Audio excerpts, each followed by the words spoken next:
Hello, hello, hello. Welcome to Teeth and Lies. My name is Tom. I use he, him pronouns, and I will be the Dungeon Master of the game. Now, Teeth and Lies is a part of an ongoing storyline. That of the Gatecrashers. They are rainbow-coloured heroes, agnostic beings who think that God's involvements... No. It's down to heroes to save the day. But first of all, let me introduce you to my players and some of our supporters and our sponsors. Hi, I'm Nat. I use she, her pronouns, and my character, Syrah, uses she, they pronouns. Syrah is a security and interplanetary relations restoration automaton and is an alternate world version of Sarah from A Divergent Dream.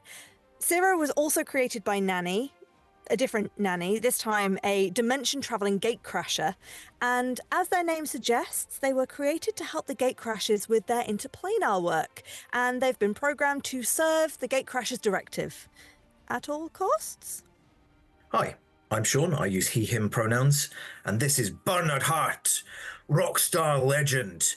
And backing me up today, we've got on the bass guitar, anti-sulfuric. On the rhythm guitar, we've got anti-hydrochloric. And on the drums, we've got Ant Battery. Yes, this is Heartburn and the Art Acids. Hi, I'm Lola, pronouns they, them, and I will be playing Irerai. Irerai the Lightbringer. Pronouns are Z, Zem, and Zer. Z is an interplanar traveler in Zero Right, and is somehow recently being inducted into the gig? We don't know. We don't really understand, but there are no alternate versions of them. There's only one. What happened there?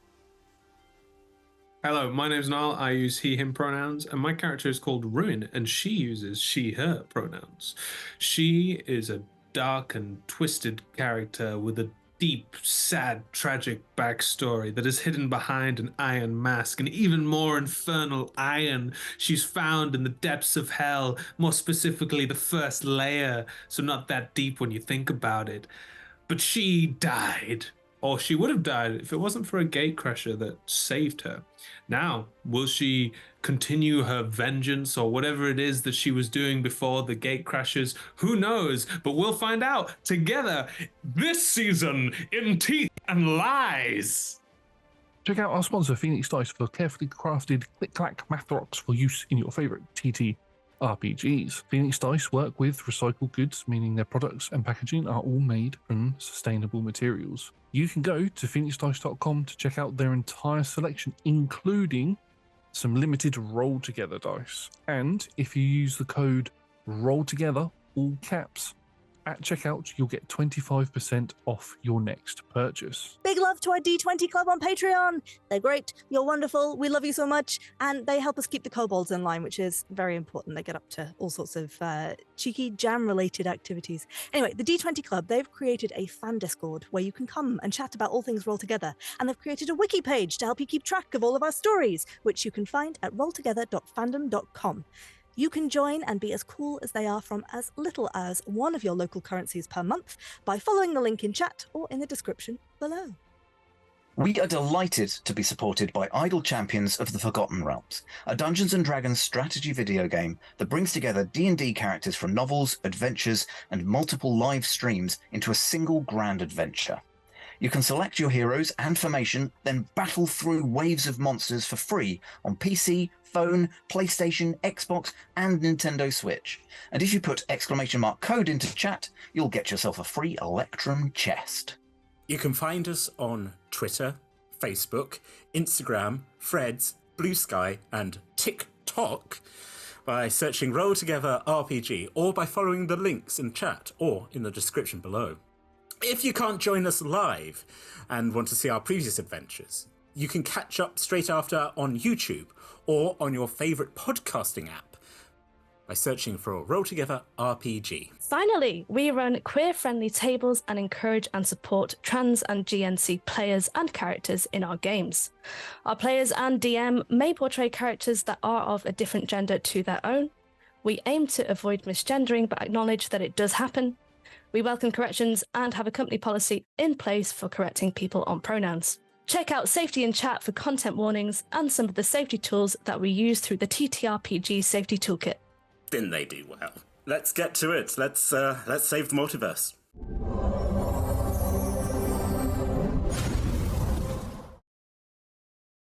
Hello, everyone, and welcome to episode 5 of Teeth and Lies. If you are joining us, my goodness, there's a lot has gone on. But last episode, Intrepid, I was about to call you Intrepid Heroes, copyrighted, a bunch of Gatecrasher trainees.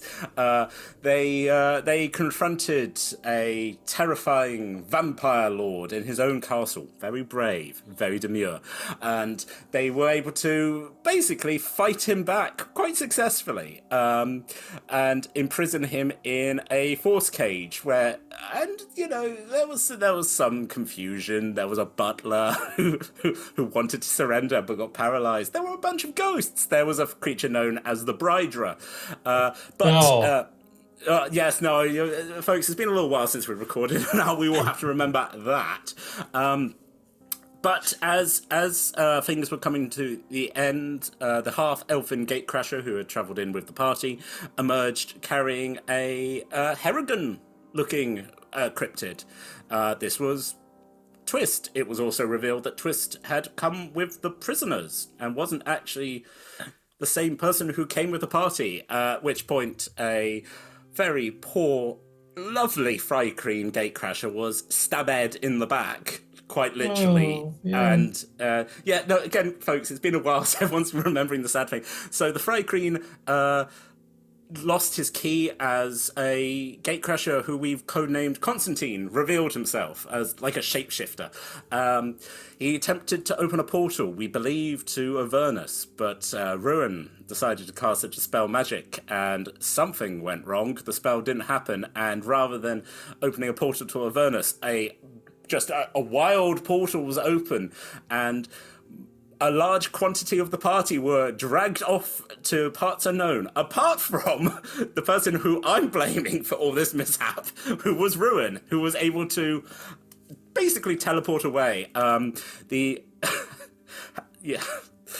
podcast listeners, Niall has just released a bunch of party balloons. And then the half-elven Gatecrasher was able to stop the portal, but managed to just... Basically, he lost his hand. There is a silver key that has melted over his hand. We also need to... folks, I put a lot of NPCs in that room, and so we're trying to work out quite who got dragged off and who didn't, which is why I'm going to ask Sean. Sean, could you roll me a D100, please? I would love to do these things. That is 100 guests get soaked in. 63. 63. I was going... 63 guests. 63. I was tempted for that. That was me trying to work out if Dawn, the water genasi, was dragged off. And I think, yes, you know what? I think it's very... Poor Dawn. Dawn's just trying to work. Not Dawn. Yes, it was Dawn. Yes. Yeah, Dawn. Crack of... Yeah. So Dawn got dragged off. I was very tempted, folks, because there were 3 children in that, and we're trying to not probably put children in. I mentioned to the party, I don't think Baton Stick-On or Sheraton got dragged off, and they said, how? And I said, I don't know, they were just in a convenient spot. So the small children haven't been dragged off. Also, a god and a former I was about to say despot, that's a bit unfair to her. A cute little Kenku who has just had her first taste of champagne were also in a position not to get dragged off. But those who have been dragged off include Iri, Syrah, Bernard, the Gatecrasher, a half-elven Gatecrasher, the Fry Cream Gatecrasher, who is currently bleeding out, Twist, the real Twist, Perivildi, the prisoner, and also the... this is the thing, the entity who we've been calling Constantine was bound by Syrah and then was dragged through his own portal. So we'll have to see how he's going to do. which And Dawn. and Dawn, folks. Finally, the romance we were all waiting for between Bernard? Why did I say it so Bernard. Bernard And and Dawn. I mean, Get steamy. Hey, maybe you'll see Hey. the crack of dawn. Not filth. to be missed. Boo cards all round, but yes. So we are going to very quickly start pretty much where we ended with Ruin. Ruin, Oh. you managed to teleport away. You watch as the portal just seals shut.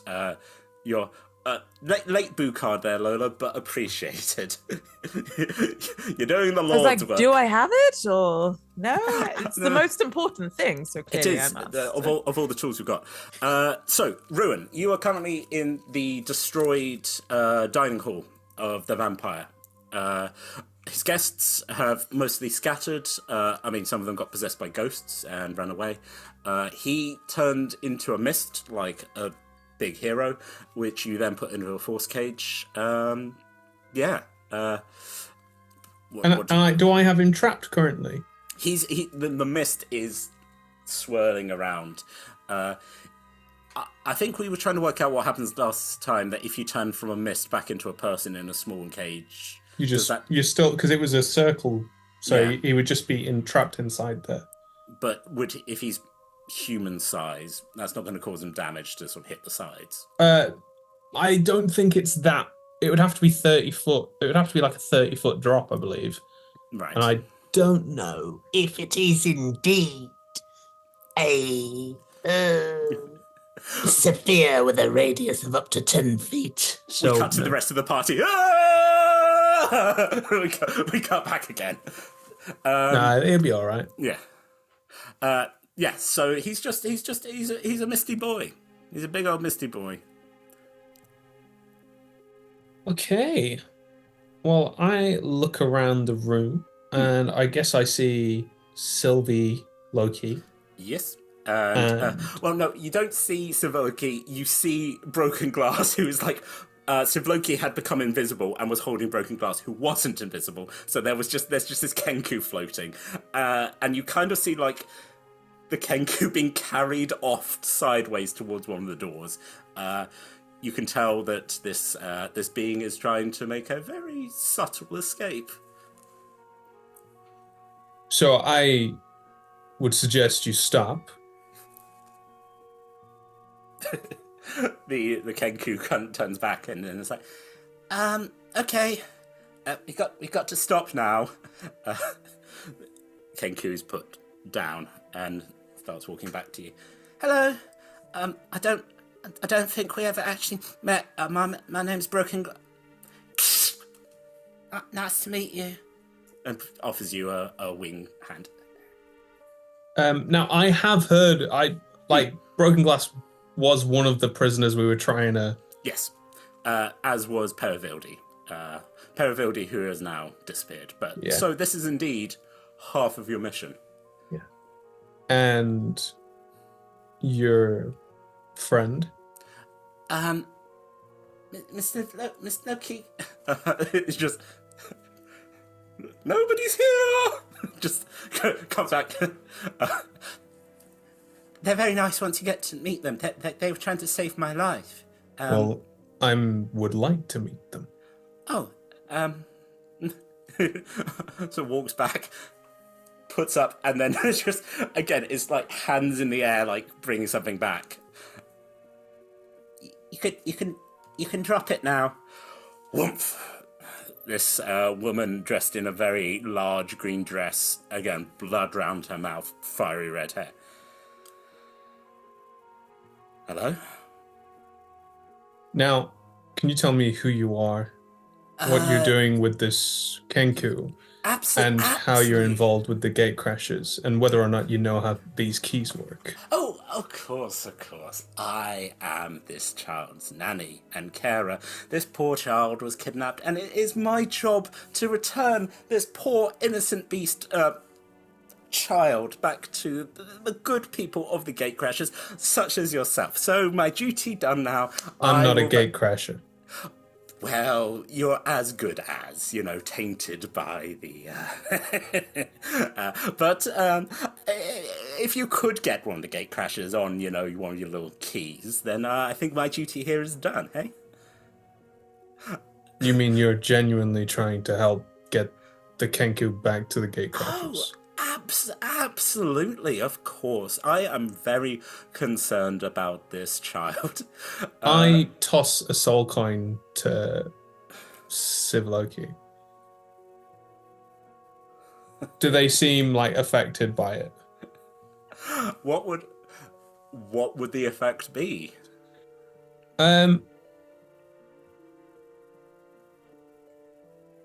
I've got quite a few. Rich. And essentially, creatures that aren't evil can only carry a few. So what? I guess what the whole point is to point out that I'm not. I don't care. Whether or not she has a problem with the Gatecrashers. And I'm just trying to point to her that. Yeah. Okay. I don't think many Gatecrashers carry soul coins. No, that's very true. Well, delicious.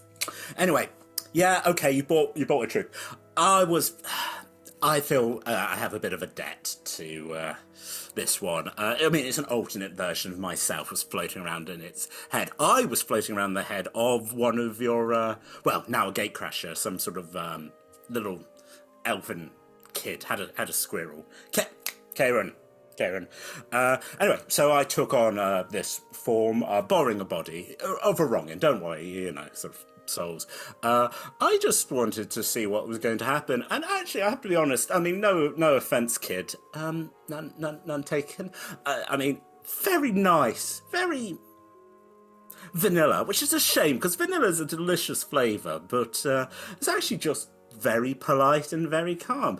So, I don't have any greater scheme. I just wanted to hang out with the kid and see if any of the great power that was trapped in her head was going to come out. But no, turns out she's pretty much clean. Whatever the Gatecrashers did seems to have wiped the slate. And now you were taking her in.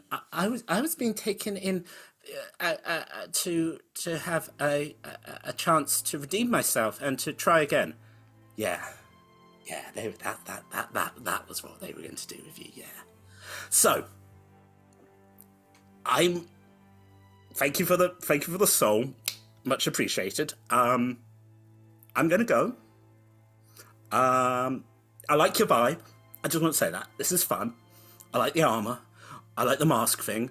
That one was wearing a mask and then got the beak off, but you just stay is backing out, finger gunning as best she can, and just you just Are you weak or pathetic or something? Why are you walking away? Yeah, no, I'm just a fragile little lady with little lady legs. That's me. Oh, violence. Oh. Yeah. Your portrait is on the Gatecrasher wall, suggesting that you are some kind of problem. Oh, impossible. I'm just a weak little... I do declare that I wouldn't have any idea why that was on. What's your, passive insight? 12. I can roll an insight check if you want to roll an insight check. It's not subtle. Hail dice. 6. I like to think for all of us, we're we know what's going on here, that she's bullshitting. I just think you're just frustrated. Yeah. Yeah, it's that sort of thing of it's like dealing with a demon. It's just pretty annoying. It's pretty annoying. Or I think I've talked about this on stream when Jim Carrey went up to Tommy Lee Jones and was like, oh, we're going to be in the Batman film together. And he just went, I cannot tolerate your buffoonery. It's just that hardcore... Yeah, like you said, where you're just this is just you have had so many years of people being like, ooh, I'm playing a mysterious trick and I'm being odd. Ooh, why did you play a game? And you're just like, you know what? Pfft, jog on. Yeah. Yeah, This- okay. yeah. I'll hold my hand out for the Kenku to take, and then... Yeah. She holds on to it and it's like, thank you for coming and getting me. Are your friends okay? Are they? I don't know. Do you have any understanding of the treasure in this place, or preferably any martial capability to help me finish killing off this vampire? So I didn't get to see much of the place because I was a prisoner / bridesmaid. Again, reminder, she is dressed in, like, she's got a little flower crown. Weird. I don't know why they gave her that. But yes, I do know how to do some magics and to stab with a knife and to impersonate things, which probably is not going to be useful when it comes to fog, but I'll do my best. I'm also like to remind you, again, she doesn't have a beak. It's like someone has cast a spell, and that seems the voice is coming through the beak still, but I will get the cake knife and hand it to her. She just starts, yeah, and then like twirls it around quite successfully, and then thank you. I look up to the mist that's swirling around in the force orb, and I say, are you going to have a conversation again, or are you going to stay as the mist, and am I going to have to incinerate you? A very large, piratey-looking man. I am not going to lie to you. That was impressive. That was... You have won, Marjorie. You have beaten me. Congratulations. Please feel free to take anything you wish from the castle, go in any room, drink from any bottle. Normally I would say, hey, do not go in the bloody chamber, but if you want to go in the bloody chamber, fill your boots. I'm going to drop the force orb. Whee!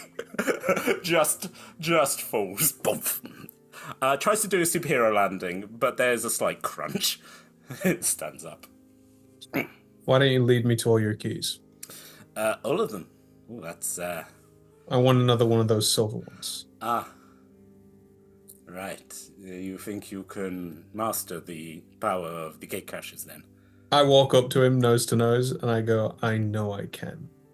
Start walking. And then I push him.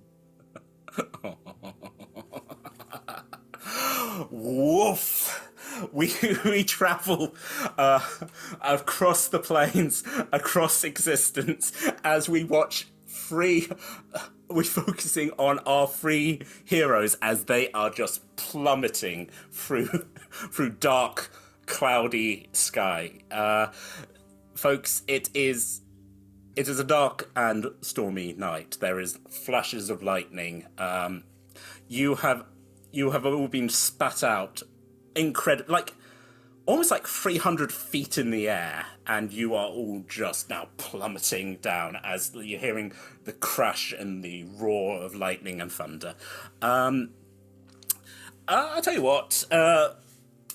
Just for yourselves, why don't you roll initiative just to work out how you're going to avoid falling. Around you are also falling various other people. One of them is bound, one of them is unconscious from losing his hand, and the other got stabbed, but has also, for Syrah, has tried to, grapple you to be like, I will... Oh, is that a 20, Lola? Yes. Yes. Okay. We're going to start here, right? Yes, so, Syrah, your Gatecrasher, 19, then a 19. Rolled a 2. Sorry, it was a 24. So that's fine.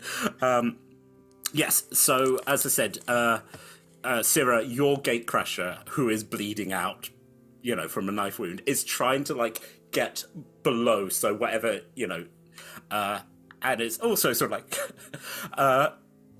because this is the thing, Free Kreen are mostly a telepathic species. He's been speaking to you all using his mandibles, which means they're You're also sort of like, he's trying not to broadcast terror. And, you know, it's almost like you hear screaming and then like the channel changes and then it switches back. You're all kind of like, yeah, as you're plummeting and twisting around. Irai, top of the proverbial round. What do you want to do?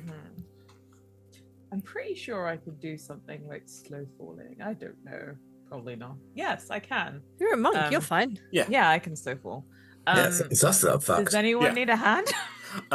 Okay, so this is a list of the people who are currently plummeting. We have the other two players, one who is a rock and roll star, the other one who is mostly metal. But you have seen has boots of flying. Does and have boots you of would know flying. this. The half-elven Gatecrasher was the last one through the portal. His hand is now encased in silver, having just sort of crumpled in on itself.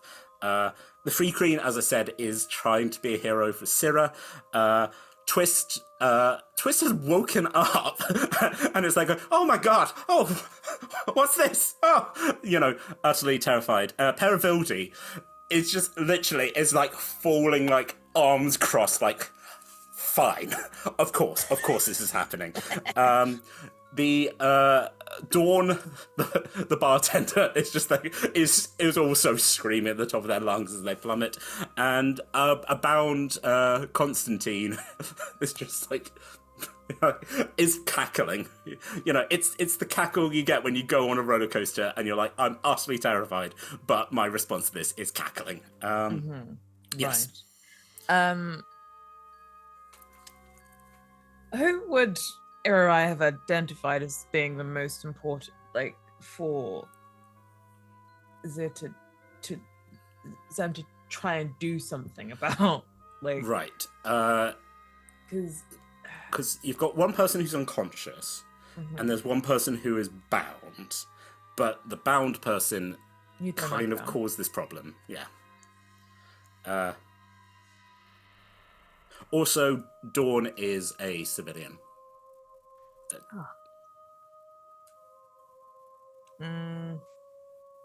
But they're not important. Oh. That's the Wow. Wow. problem. Like, it's not Tell as us if how I you can- really feel. It's not as if I can carry them. Like, my weird best option, or Irai's weird best option, is to somehow,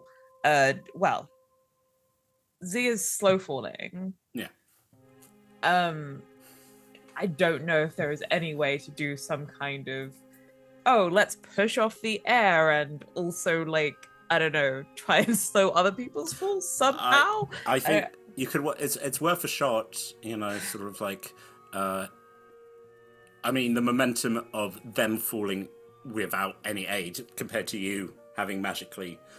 It's gonna hit that wonderful in between slow fall and normal fall where you're just you're Mary Poppins, y'all. You're just floating down. Okay.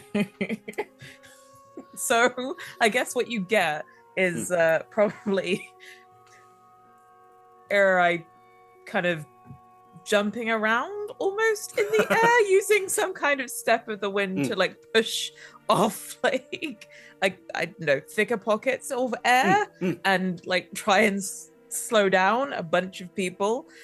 Will fair. probably have gone past the two of you and kind of like with a look or something to be like, can you I sort am yourselves fine. out? Okay. Don't worry, we've got a wizard. Wizard? No. Where's the wizard? Right. So there's like a glancing like lift for Bernard as Irai will Ooh. You've already got Constantine, right? Constantine is Constantine is bound, but none of us are touching him at the moment. No, but I thought the manacle Oh yeah, no, I can. That's a good point. I can control where he goes with that. You can drag him. Yeah, I don't know how it interacts with falling, but yeah. So ignoring I can move the shackled target up to 20 feet as a bonus just action. So as long as I keep it, like, concentrate, I can just like throw him 20 foot in the air as soon as he's about to hit the ground. Yeah. Okay. Cool. So that's all good. We'll kind of, I don't know, assist the 3 Kreen and also, Twist is on this side, yes. Twist got dragged through. Yeah. Assist the 3 Kreen and Twist, and The Maybe- Throw Kreen is currently tangled in next to Syrah, so Yeah. oh right, so you have them both. Okay, well I might push Dawn a bit closer to Bernard then.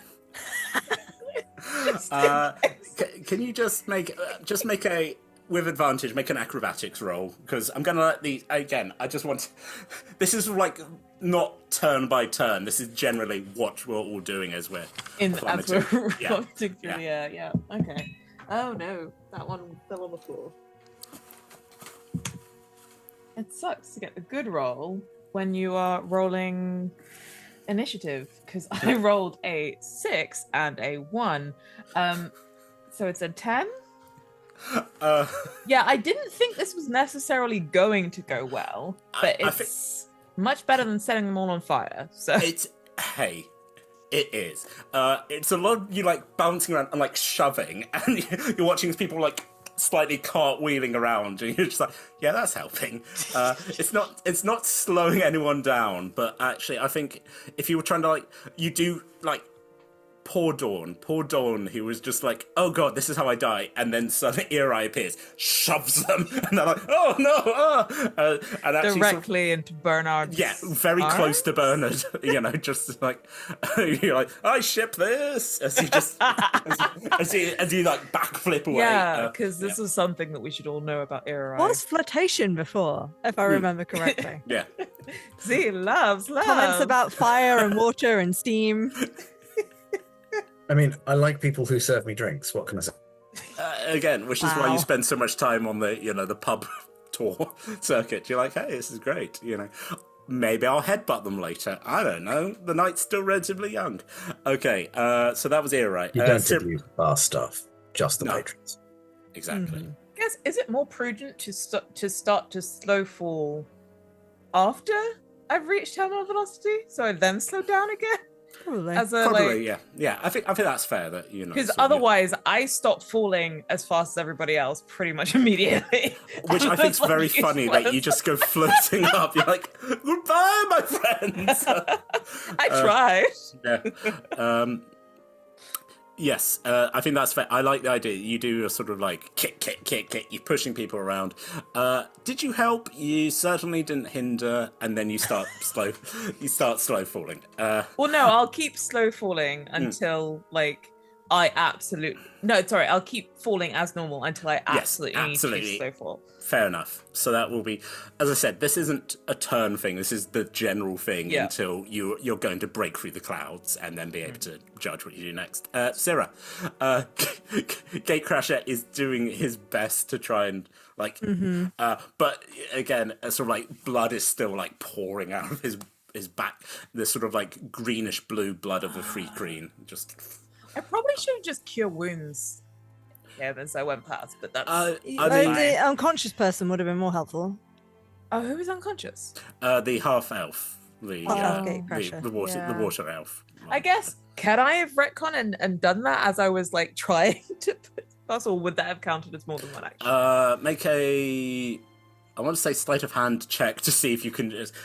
Cure wounds isn't a. It's a touch. Touch. Okay, yeah. Make a sleight of hand to see if you can. Because I guess that was my question: is if it's just we're not technically doing rounds, it's just kind of who gets to act first. Are we doing more than one action? 6. I'm rolling badly. My dice hate me again.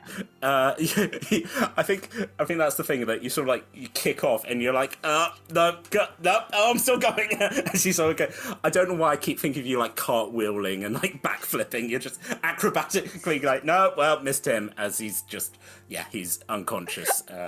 I tried to do something, it did not work. You just say to this unconscious man, I said, big sort of silver. The silver, what remains of the silver key is glowing. Next time. Next time, Syrah. Yes. So as Throw Kreen is wrestling with them, Syrah is just going to kind of look, obviously like deadpan face, but just look directly at them.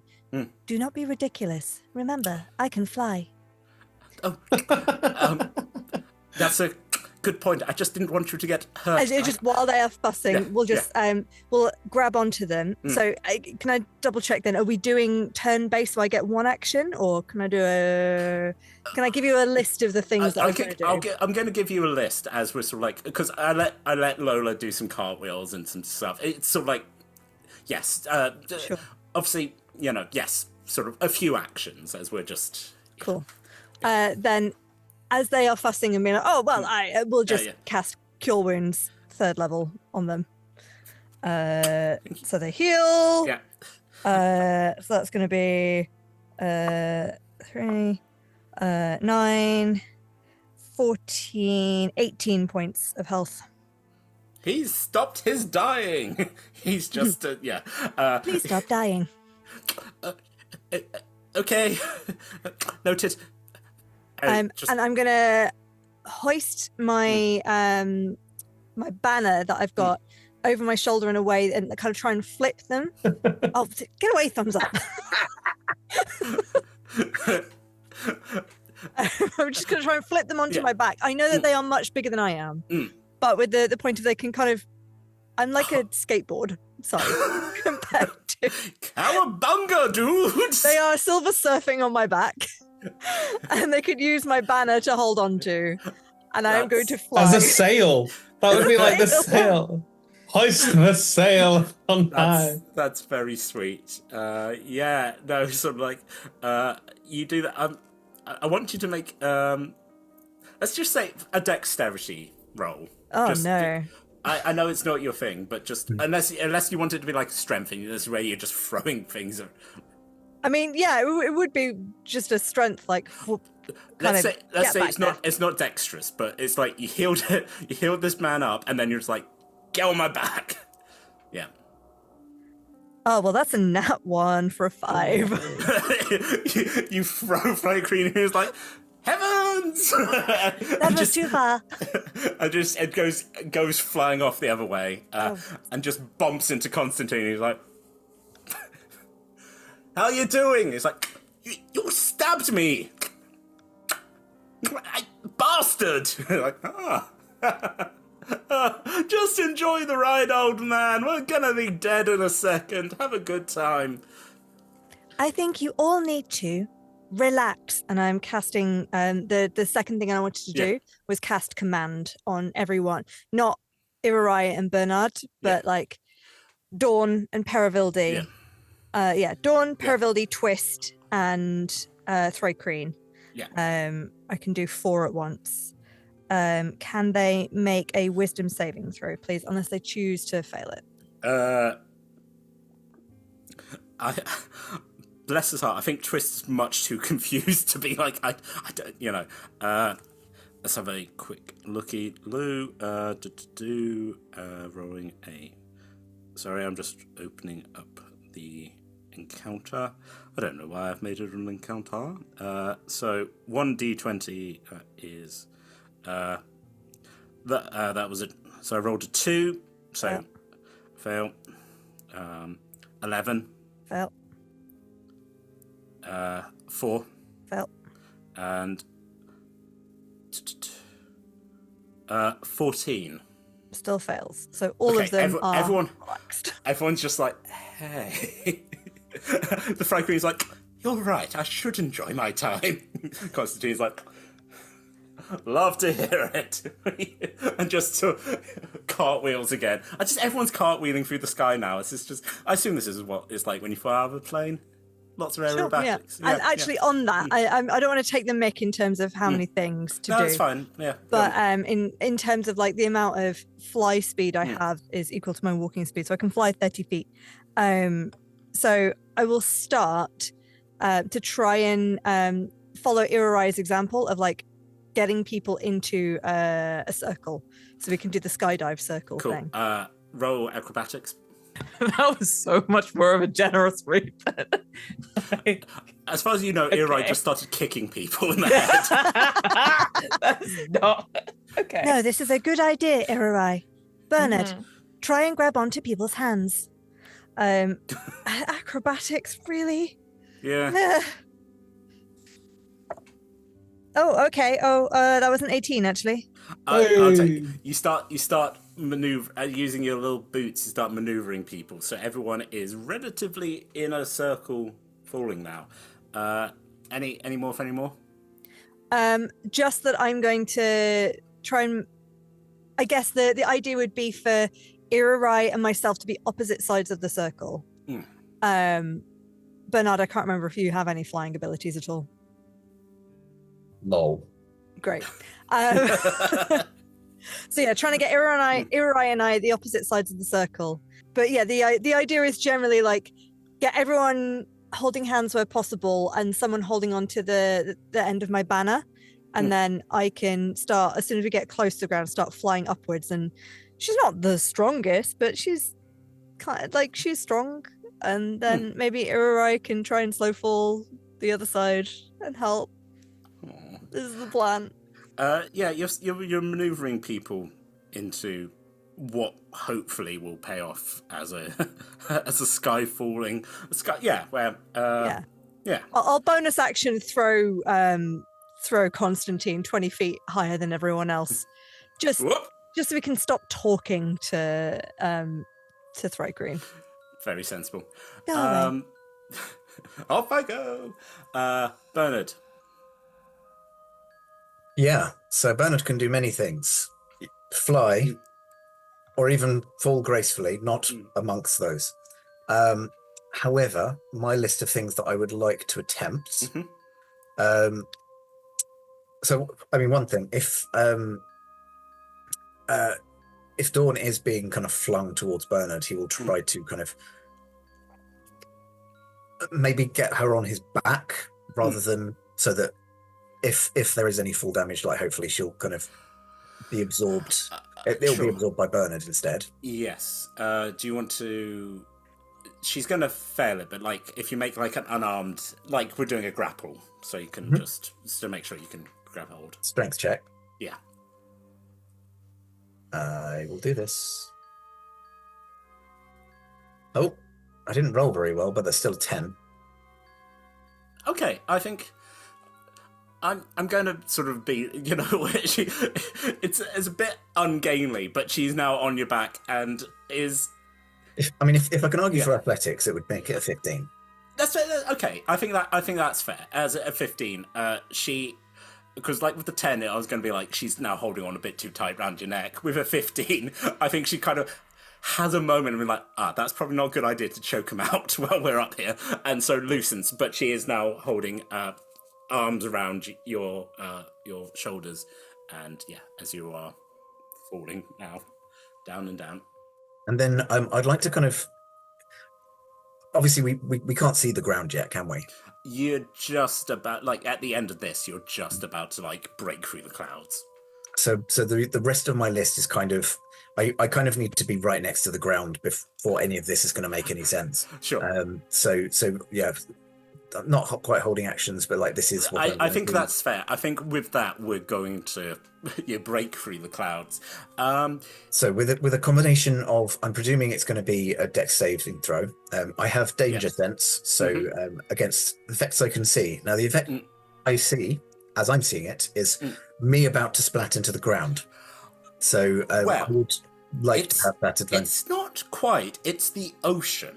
It's down to is a vast black water, and fortunately, you in the storm can see one single light of what looks like a small boat that is attempting to travel towards you guys. So, okay, all right. Well, in that case, I've got a little bit more to my list then. I just want a gift for all of you. You know. So one thing that I was going to say is.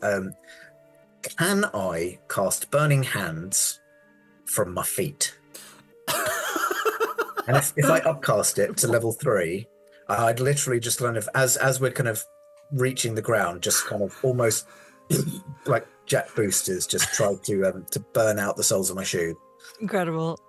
How can I say no? Yes, of course you can. And then the other thing would be my action as we're about to hit the ground. Yeah. I would also then, within the 6 seconds, like to rage so that it halves whatever damage I take from hitting the thing. I've only got one left, so make it count. And then the last thing that you've added to my list. Yes. We're falling towards water. Yes. Being from the plains myself, do I know anything of the abilities of Water Genasi? Yeah, I mean, how much? Okay, because I sure know that they can cast Water Walk. So I know that as soon as we could kind of go in the water, and then she casts Water Walk, and then we all bob to the surface of it. I think that is very... Yes, I think you're going to have to scream that to make her know, but yes, you assume that she would have... Thankfully, her head is kind of right there now, so I'll kind of be whispering gracefully but shouting loudly into Dawn's ear. Right, I think we're going to need your help because we're going to be crashing into the water. So as many of our friends as we can do, not that tosspot, but as many of our friends as you can catch. We want them to be water walking after our fall has been slowed a little bit by the water itself. I've just looked. Yeah, 10 willing creatures. That's enough to say. Which is worse? What? Like slamming into the water and going through, or slamming onto is the damage? No, it's fine. We're not going to slam into the water because we're going to successfully slow everyone's fall, right? Yeah, definitely. Right? I mean, hopefully go into the water a bit and then rise to the top. Just hit people from drowning. Because famously, slapping into water is very light and not painful.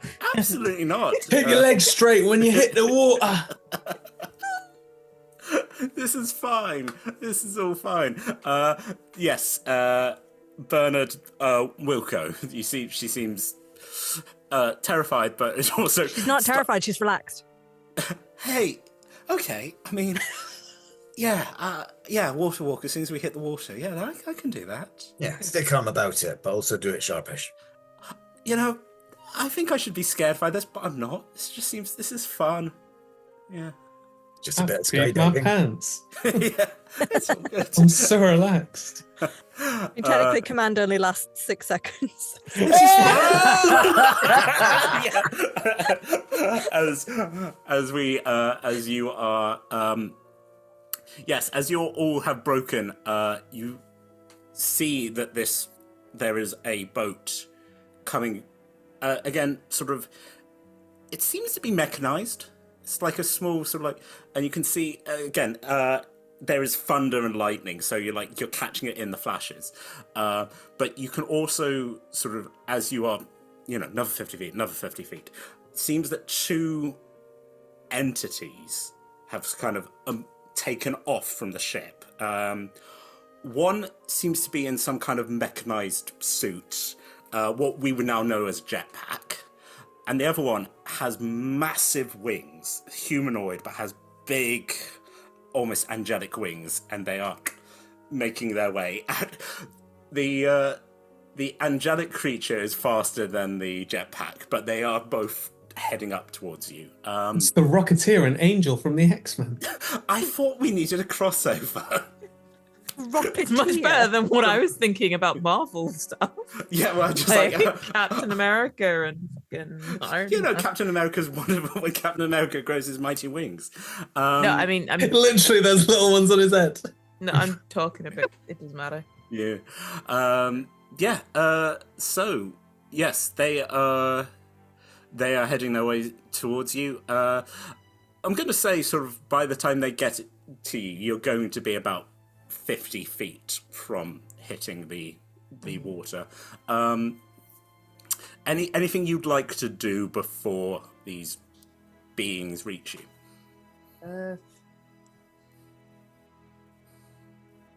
Do they look hostile?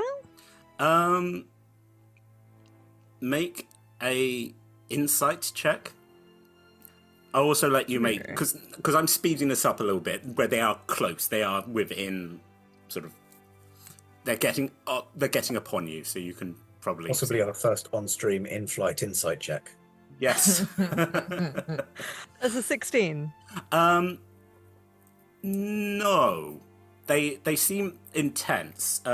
So the winged creature, you can tell, is a humanoid woman, possibly. Again, large wings. Is wearing sort of like a metallic helmet. Has like a large spear sort of slung over in between the wings and is flying towards you. The creature in the jetpack is a pigfolk who seems to have designed a jetpack and is wearing basically aviation goggles that, and is Porco Rosso. Yeah, literally. When I was writing this, I was like, "Oh, it's Porco Rosso." Yeah, Porco Rosso has, and you do just sort of vaguely hear over the storm, "Don't worry, we're coming to get you." And you can kind of see in between them, their distance. There's like something shimmering. Could possibly be a net. A really big piece of cling But can a net fly as well? And Net's just like, "Oh no, oh dear, oh I didn't want to do this, and now I'm here." Yes. Boo. No boo. Life saving. In that case, I would like to try and Sira's intention was to sort of, again, like as we get close to the water, fly upwards to try and slow the fall of the group. Obviously not expecting to be able to carry everyone. Yeah. But like fly upwards to try and slow the fall of the group. Maybe I'm going to try and fly up, but diagonally towards these two, seeing that they have a net. And hopefully Annette can scoop us all up because she's generous like that. Guess I'll just assist. I think I keep making you roll acrobatics. I mean, if anyone can argue for it, could be this athletics. would be athletics, surely. This is strong. This is strength. Yeah, no. I'm more than happy to roll a dex save so I can see it. Then yes, with advantage if Erai is attempting to assist. Yeah, absolutely. Yeah. Yeah. Awesome. Oh, nice. That is an 18 on the dice for a 22. 22. You're perfectly sort of angling this as this flying force dives down, spreading out the net. Yes, it looks like you are going to. I think it's very fair. You're going to have to make like a dexterity saving roll, not so much to like basically to not bounce off this net. If you look at it, it's not like. This is I'm going to save people from falling net. This is a fishing net. It's something to just hold on to you. It looks well made of rope. I was going to go say wire, and I was like, and that would just dice and slice these people. But yes, so if everyone can make a dex saving roll. Stop, drop, and roll, everyone. Thing, depending on how fast we're falling. Well, quite. Presumably, this is something that I can see, so I get my danger sense. You do, Sean. I already rolled it because I thought we were doing this. Yeah. I rolled an 18 and a 19, which gives me a 22 altogether. Amazing. Okay. So, sorry, dex save? Dex save, yeah. It is a 28. Good. Was this just Bernard getting advantage, or was that all of? Do you have danger sense? No. Aren't you flying? Yeah, you're flying. I am flying. So I think what it is that Sira is pulling people towards the net and completely misses it herself. Because I rolled a nat 1 and I have no bonus modifier. But you're flying, so it doesn't matter. Yeah. I think for my whole thing of like, oh, you do kind of like bounce off the net, and you're just like, wee. Let's have a look. Twist. I'm just rolling for twist. That's what it is. They're still wearing the big ridiculous skirt from the ball, so like it gets slightly tangled, and they just kind of like ungainly kind of have a bit of a whip round and get stuck. Those in the net, please take 18 points of bludgeoning damage as you hit. Much less than what would have been if you had hit the water, but it's still. On the process of pushing people, assisting people, can I have cure wounds? The twist, the conscious one. The half elf. Yes. Yeah, you the could half elf. have. Just for the sake of them not. Weirdly, actually, speaking of, you've realised that Twist, having woken up, is also trying to help and like pull. It seems quite practical in combat, although is whimpering. You know, he's very brave. Yes, you heal up the Gatecrasher, wakes up, sees what happened, and then just sort of shuts his eyes again in the net. Yes.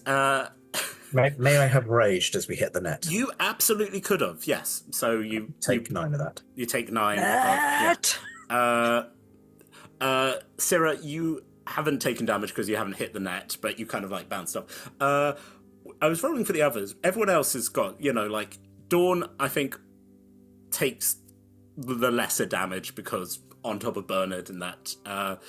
The Free Queen also, basically everyone made it apart from Constantine, who rolled a 1. So I think They're 20 feet higher. They're 20 feet behind everyone else. I think that's. I like to think that he does it and then just goes yep and tries to roll himself away from the net, and so is falling as well.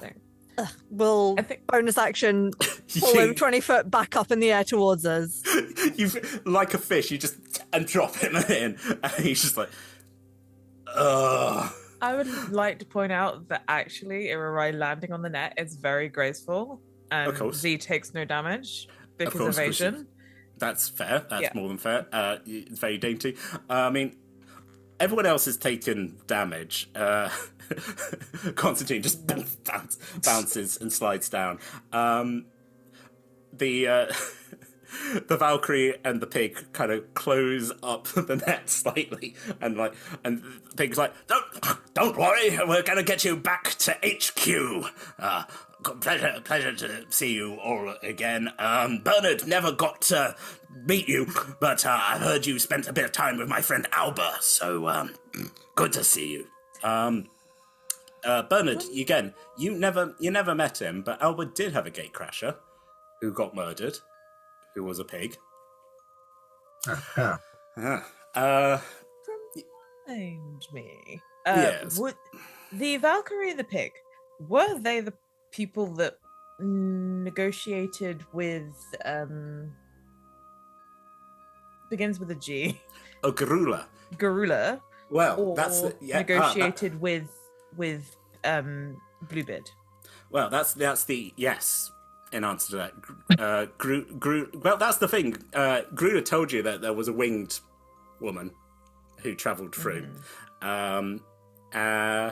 Didn't mention a pig. And as Bernard has kind of been introduced / reintroduced, this guy was a gatecrasher but died. Had his key stolen. Alba, who, for those of you who watched Crash and Burn, was played by David. He is... I can't quite remember, but by the time he came back, there were a lot of bodies, and the Gatecrasher was gone. Yes, but so as we watch as our party is being carried off in a net by a pig in a jetpack. And, We also yes. know that Gatey bad guy Warforged Gatecrasher has Valkyries as well. You do know that, yes. As we are flying, Syrah will sort of right themselves and help with the net, but thank you for your assistance. Please, could you clarify where is the home base for you? Oh, well, we're going to get to the boat, and then we can take you back to see Ravenscroft, and he can sort everything out. Syrah, Ravenscroft is dead. Ravenscroft got murdered Ravenscroft was one of the keysmiths who was murdered. Right, There's a lot of people who everyone thought was dead just seemed to be here. You mean alternate timeline, Ravenscroft? Well, it depends which... Again, he's having to do this over a storm. Well, it depends which universe you're from, isn't it? I suppose so. You cannot be from ours. Although No. Gatecrashers are outside the planes of existence, so... Glad you're cottoning on, Syrah. You probably don't remember me. Gatecrasher. Well, Soma. But, we're not supposed to use the secret names, are we?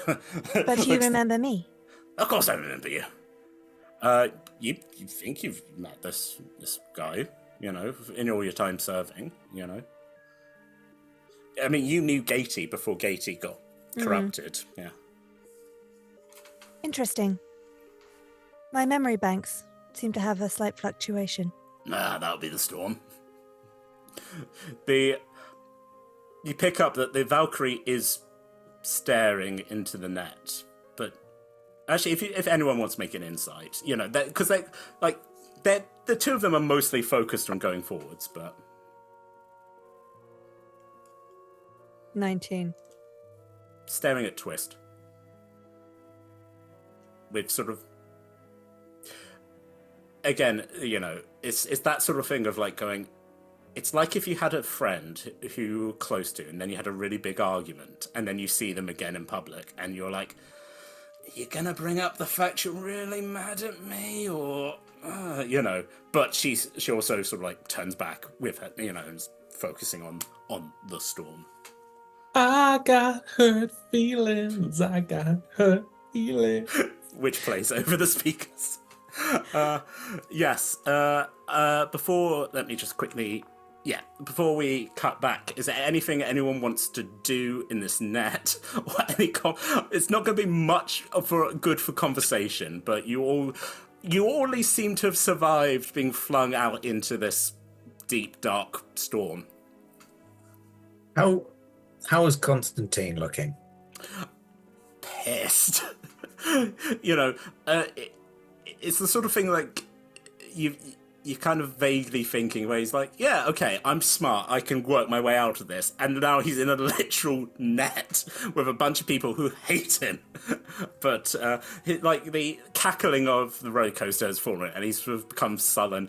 Also now, because you're all kind of, like, squashed in together, so it's uncomfortable, but still manacled. Yeah. He can technically, at the end of each turn, try and make a strength saving throw to get out of it, but it will do him damage. But I can hold it for an hour, so we'll probably hold it as long as I can. I'm just gonna roll.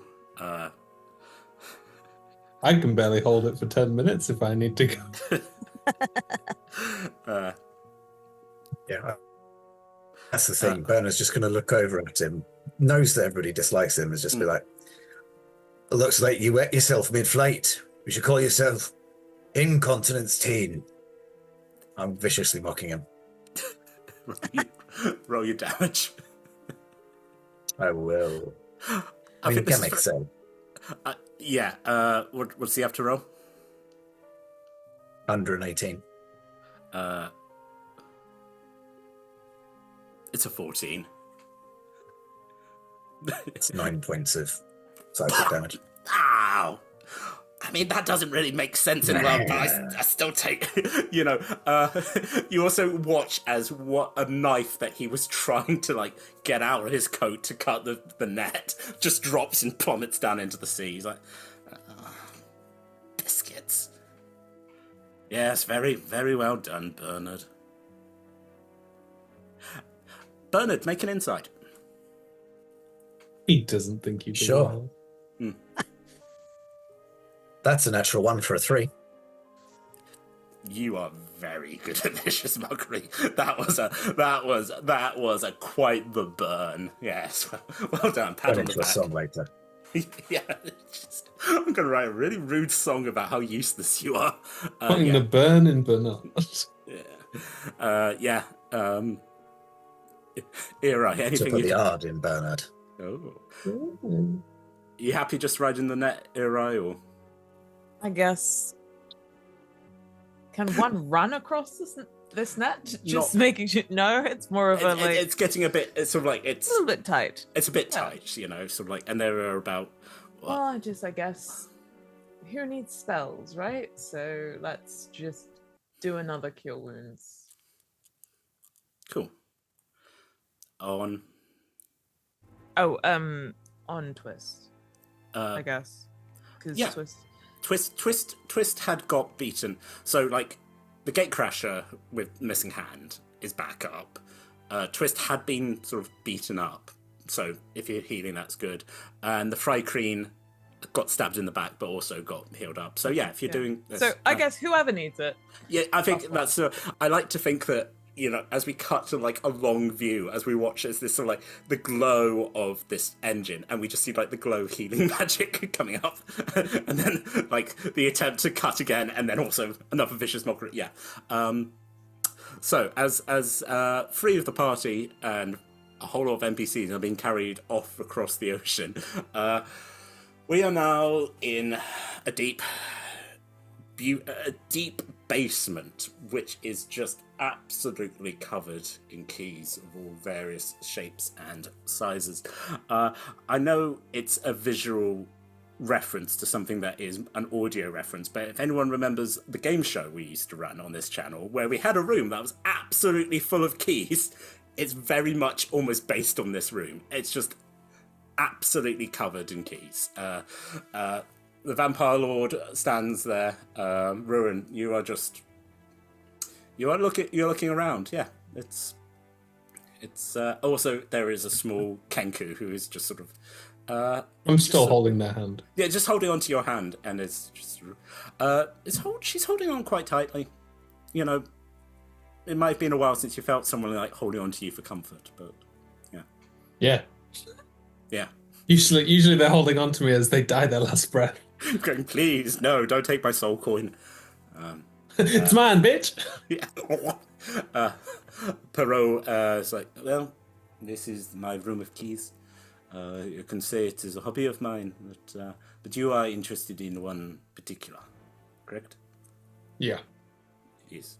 Well, you seem an honorable woman.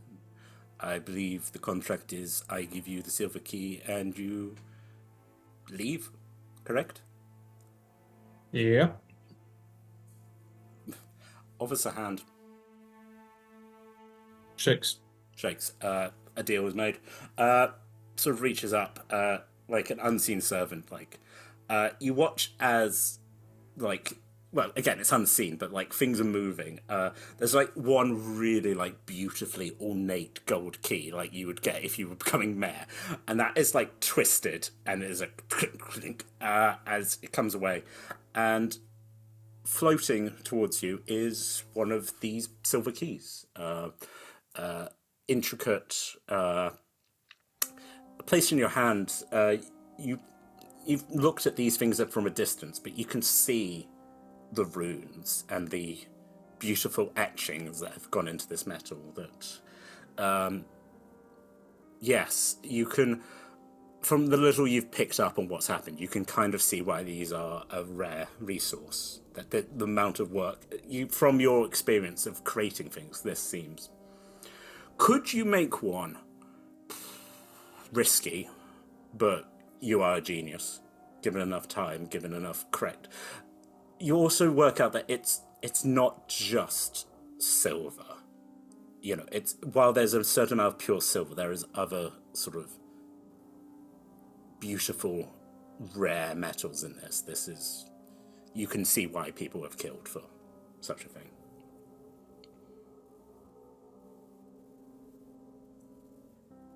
All right.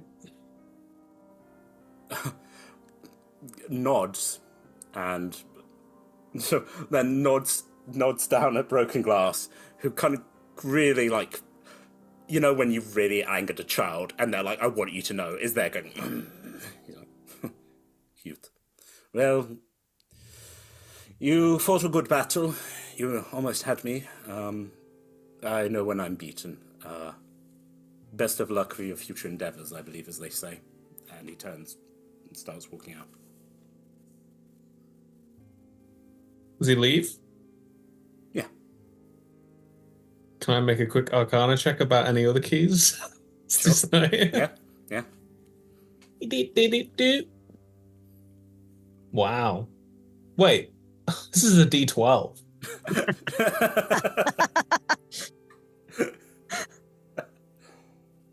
I was like, I've only rolled a 5 and a 6 on this dice. Oh, that seems very suspicious. It's a D12. Just the wrong shape. Please tell me it was a 5 on the D20 as well. It was a 7. I'm slowly getting better. Yeah. So it's a 17. Yeah. I mean, all these. Okay, some of these keys are clearly like intricate, beautiful, craftsmanship. Some of them clearly are like, oh, that unlocks certain vaults. I'm sure if I had that, it could be like, and you kind of like go, okay, that one has very clearly got like the markings of like the Waterdeepian bank. That's probably a beautiful vault. But it's like, okay, I get the feeling that that's a key to a vault that probably contains more keys. It's keys all the way down. As for artifacts, if there's some that are obviously like frumming with magic, and you think, and I think for a 17, you look and there is. I can't believe I keep giving Niall beautiful items because Niall keeps going, can I have stuff? There is one which is sort of, it's a bronze, quite a simple key. Again, we keep making references to other things. Truly, this is the Cup of the Carpenter. But you look at it and you're like, yeah, that one's so boring and dull that must be special. And you pick it up and you sort of like, you look at it and you're like, You don't have the identify spell, do you? Yeah. Do you want to take? I'm a wizard, of course I have the identify. I'll let you have your 10 minutes. I mean, it's not like I haven't got spell slots to burn. I'll just spell slot because at the end of the day, I don't really want to stay in this creepy castle for any longer than I have to. You need to get out of here. Basically, with this, once a day, free use of the knock spell, which means you can unlock any door. Apart from which just could save you a lot of time. That's coming with me. Yeah, as you just go, that's for old ruin. As you put that into your pockets. Yeah, I'll put that into the pocket. Look back at and say, "You ready to get out of here, little one?" Absolutely. Are we going back to the Gatecrashers? Not just yet. Oh, okay. I have a knife. She's still holding up the cake knife. I am ready for whatever danger we might befall us, to act with honour and to uphold the good name of the Gatecrashers. You're not a Gatecrasher, but I could be. I'm going to get down on one knee and like just sort of level with this. Yeah, Kenku. Yeah. And be like, take it from me. Honour's all well and good until you're facing death. So just make sure if you've got the knife, you use it when you need to. Yes. Yeah, okay. I can do that. Yeah. So, tell me about yourself. And we leave the castle. I was from a hatch, small. Yeah. Yes. So Ruin. I think Ruin really doesn't know much about Broken Glass, but could I? This would be the point to like download what we found out about Broken Glass and the possession and stuff like that. And the possession, and you get to find it's interesting because what everyone else is being told, and even what we have seen is from the point of view of the Gatecrashers, that she was a young Kenku who was adopted by a Gatecrasher, who was very sort of flamboyant and very sort of, I want to say like, a bit like the first Doctor, being like, oh, come on, we can do this. Took her all over, went round with her halfling best friend. He died during a volcano eruption in a plane, and then she said, well, we need to go back and get him. And Gatecrasher said, no, we don't, no, we can't. And she thought that was immensely unfair. And then when presented with a mask of a betrayed god who was like, hey, there's a multiverse out there. You can find a lot of stuff. She goes into like surprising detail about her basically having to break off her own beak to put the mask on. And then kind of like slightly glosses over what happened. And like after that, her main memory was waking up in the Feywild in like a destroyed area with most of the Fey creatures, including Twist, being like, "Oh my god, they killed Sturshka," so the goddess who were then dragged to the boneyard, and then a couple of days later, she suddenly reappeared and was like, "Surprise! I'm back with some kind of like tanuki creature riding on her back." He was like, "Hey, bitches! I'm your Canonically, princess!" kept the lack of skin on her head. Yes, a bonus skull, which weirdly got accepted by the Autumn Court, where they're like, "Yeah, creepy, we love it." Oh, it's gonna be so weird when Tony comes back. So yeah, I feel like Ruin would be like, "So you still want to become a gatecrasher even though they won't help you get your friend back?" Oh, well, I just don't want them to be mad at me because of the bad things I did, and from what I've heard, that other gatecrashers other people who did bad things then also got to become gatecrashers as kind of like redemption, and I'd quite like to do a redemption and to help people. And my hope is that then that would mean that people would not be so judgmental, and just because people do bad things, that they wouldn't just think that they were bad people. Sometimes people do bad things because they're sad, and I would hopefully be able to also... Isn't it terrible that they have the power to go back and save your halfling friend, but they won't?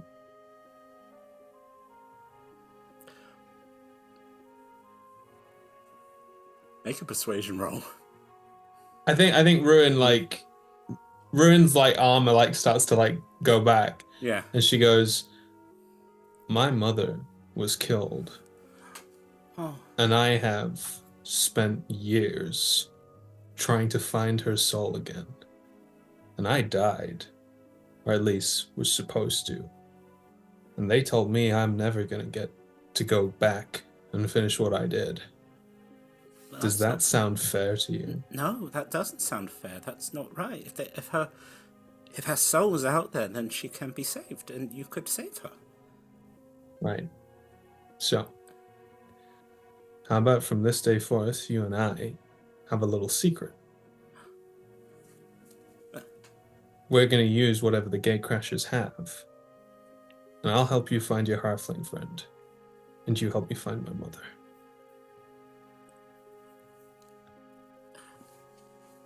Fluffs herself up and tried in an impression of the Vampire Lord, offers her hand. No. Oh. This one, we trade secrets. Oh, okay. Okay, right, secrets, yes. Do you want another secret of mine? You tell me something that you will never tell anyone else. Otherwise, the deal is broken. Okay. So, my friend, the halfling, whose name was Pock. So we were on this planet that was like a jungle, and it was full of like these big lizardy creatures. And we both got lost in a cave, and we thought Gatecrasher wasn't going to come back for us. Gatecrasher did come back for us, but he thought it would be a shame that we would die and we wouldn't have had a kiss. And so we had it was nice. He wasn't very good at kissing, but I would have liked to have had other kisses. And I think we would have been good. Yes, as people remind me, look, the fact that he wasn't good at kissing might have been the fact that she's a bird. You have to adapt. But yes, she does tell you that she had her first kiss with Pock in a cave, and that they never got a chance, because after that, Gatecrasher was always around. So that was going to be their little secret. It's probably not as big a secret as you were hoping, but for her, that's massive. No, yeah, that's all that's really important, really. Yeah. Ruin nods and says, "You know me as Ruin. That is how you will refer to me from this moment on." Yes. And she takes off her iron mask and shows her the scars that are across her face. And she smiles and she goes, "I knew a boy once who wasn't very good at kissing. And maybe one day I'll go back to him.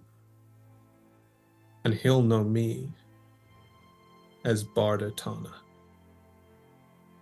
And a little tear drops down her eye.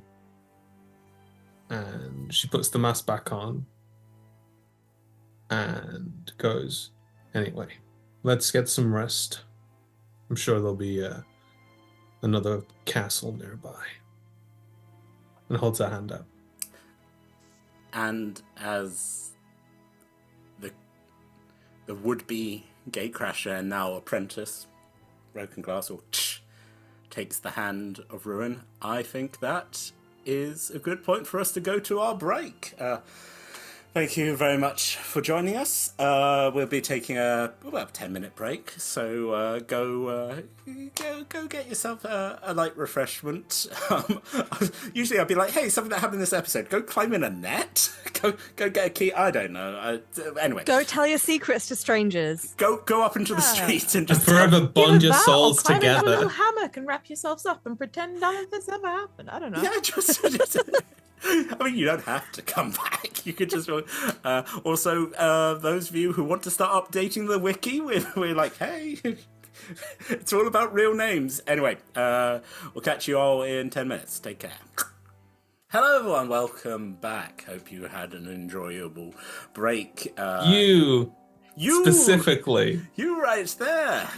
Not you, but you. But you, yes, you. This is... Oh, there's someone who was like, I think we're making a cartoon show, and they wanted, it was like something happening at 3 a.m, and they just wanted partway through to go, we see you, Kevin. We know you're there. And they were like, it's just, you're going to upset all the stoners called Kevin who are watching. Like, oh my God. Yeah. If you are watching, Kevin, you keep doing you. Hope you're high. And if you're watching Kevin, you should probably get another hop. Focus on us. Watching Kevin, yeah, we're more important. Yeah.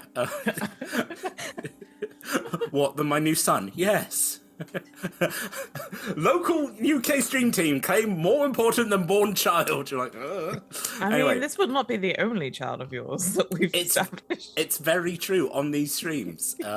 Both my kid and my kids. Tom has no offspring. No, that he knows of. You don't know what dark deeds I've... anyway, focus, Tom. The kids aren't all right. The kids are not all right. Speaking of kids who are not all right, in the first half, we had the party split. Ruin had made a deal with a vampire to... receive a silver key in exchange for not murdering the vampire lord. She then made a deal with Broken Glass, or to basically, once this mission was complete, the two of them would basically go and solve the issues of their lost loved ones, to go resolve that. Just girls supporting girls. You love to see it. Speaking of people being supported, the rest of the party tumbled ungracefully but majestically through a stormy sky. There were people being kicked in the head. There were people being dragged about by chains. Bernard, I don't know if I gave you the opportunity, but I still like to think Bernard blew up the bottom of his shoes trying to do burning hands. I object to the assertion that Irai would have kicked anyone in the head other than Constantine. That's fair. The party and their NPC companions were saved by a Valkyrie and a pigfolk in a mechanized jetpack who reintroduced himself to Bernard, even though he'd never actually met him, but basically said, hey, you know, my friend. Basically, my friend is your friend, Alba, who was in Crash and Burn with Bernard, as the party were carried off in a big net, which, if you're going to have to be honest, is the best way of transporting any PC, where it's like, what happened? Big net. Anyway, we are going to go with Team Net. You are carried for not that long, as you are taken back to the small boat that you saw travelling.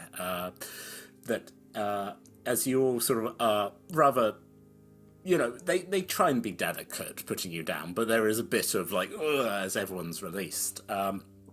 You see that this is basically like an old tugboat, very sort of meshed together. Someone has done a lot of welding. There's bits of wood. There's bits of, for Syrah, sort of metal that doesn't look dissimilar to sort of metal that's made from you. And behind, at the wheel, there is a very large crate, and on top of that crate, standing and wearing like a little cap, is a small goblin. He sort of turns around and is like, "Hello, welcome. Is everybody?" Oh, gets down. They're like, Leota, you need to take care of the. No, Leota's like, sorry. Can I offer anyone a snack? And sort of opens, and basically what looks like dried fish is like pulled down from hatches. The pig folk who introduces himself as someone is like, "You should try it. It's very good. Obviously we can't, but you folks can have as much as you like. We just keep it around in case we find folks like yourself." Yeah. I do not eat. Why can you not? Yes, I think any of you can make a perception roll.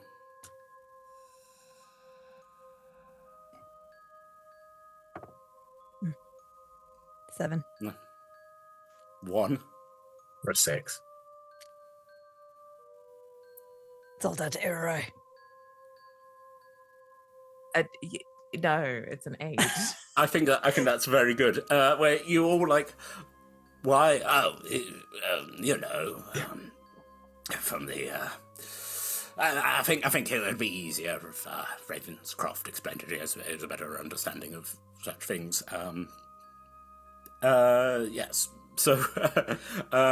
Is it because you're dead? Well, that's very forward. Well, dead is such a. This is the understanding that we had of you from. Yes, dead. That's fair. We're not fully dead. I mean, we can't fully die because of our obligations. We have duties to fulfill, but to the Gatecrashers. Gatecrashers. We're quite, yes. Inside. Anyway, dried fish. Gatecrashers won't let you die. Well, That's some fine print for you. Well, sort of. Yes, you can die. It's just that we hadn't completed the work that we were due. So once you've signed up to be a gatecrasher, you would rather give up your name, even though we keep using them, your plane, your gods, your afterlife, and what we are used for helps power things. Artifacts. Well, Leota, if we could. Leota's like, okay. Left. Okay. Pause. This is a quiet as the tug over the sound of this pouring rain and storm. You're all quite sodden, from being out in the rain, as the tugboat turns and starts travelling back towards what you hope will be dry and safe. It's raining, my hair's probably out. Yeah, you just bald and no goateed Bernard. You Bernard. Dawn does get a chance to say, "Well, thank you for saving me back there. That was very brave of you. That's very kind.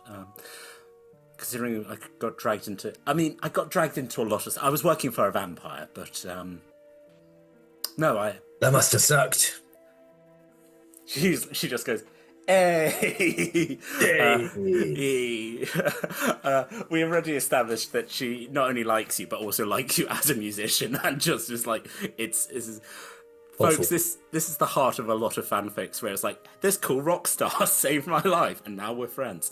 And now maybe he's making more. terrible puns. You love it.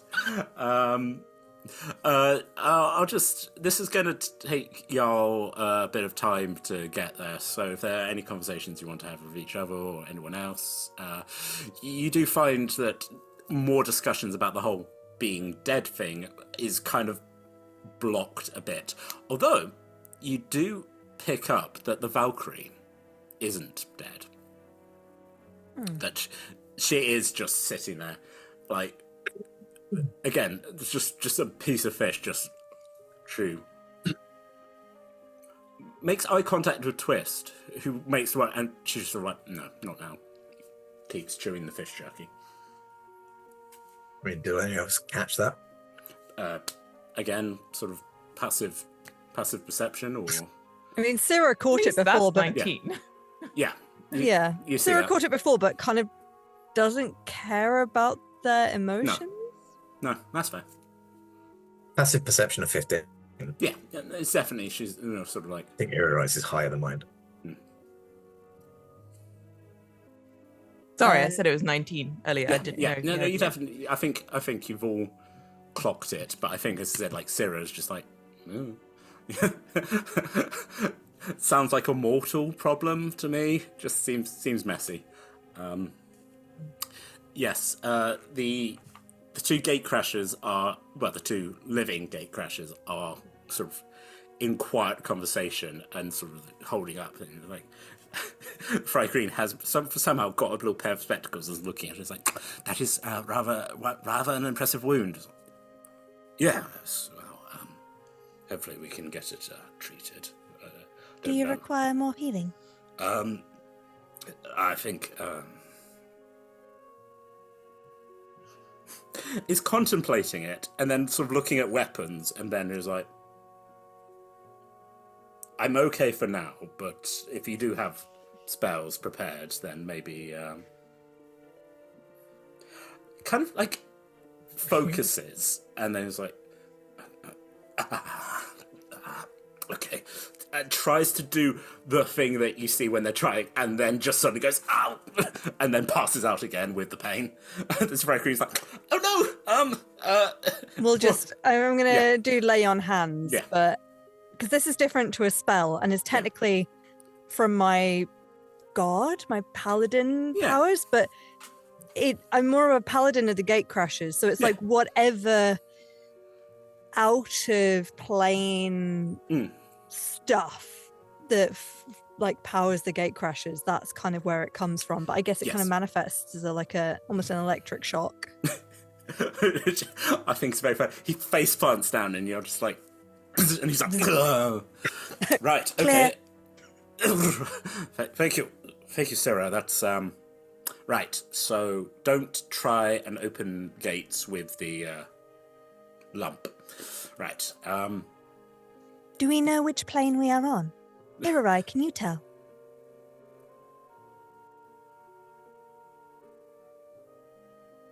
I can't tell which plane we are on, more if there are other portals nearby. Are there? Are there any portals? How far is your portal vision? Detect portal. Portal Let's mile. call it tunnel vision. A mile. Again, it's a little bit further to the base. I'm going to say like you're getting like the real faint like flickering of yes, there's something the way we're going. It's not within the mile, but there's enough to be like, resident portal magic. Obviously, you can still sort of like track the portal from there, which is it not closed? The one that you came through. Yes, but I've sort of said that there's always like residue of former port because when you got to the castle, you went through a closed one where you're just like, it leaves. It's a bit like actual scars that it heals, but there's always something there, So, but you were like, okay, there was something up there, but there's definitely something down the far end. I cannot tell which plane we are on, though. There are perhaps more than one ahead of us. as unless there's any other conversations as the little tugboat. I mean, I not to meta. I imagine we might be doing some resting, but Sarah will be casting mending on themselves, just to like fix a couple of dents and cracks and things. That makes perfect sense, and I think that's a good use of your time. Is there anything on this boat? Do you want some fish jerky? No. Anything worth looking into, whilst the rest of them are very conveniently not talking to each other / avoiding each other. Yes, well, there's a lot of people not talking. Make a investigation roll. Sure.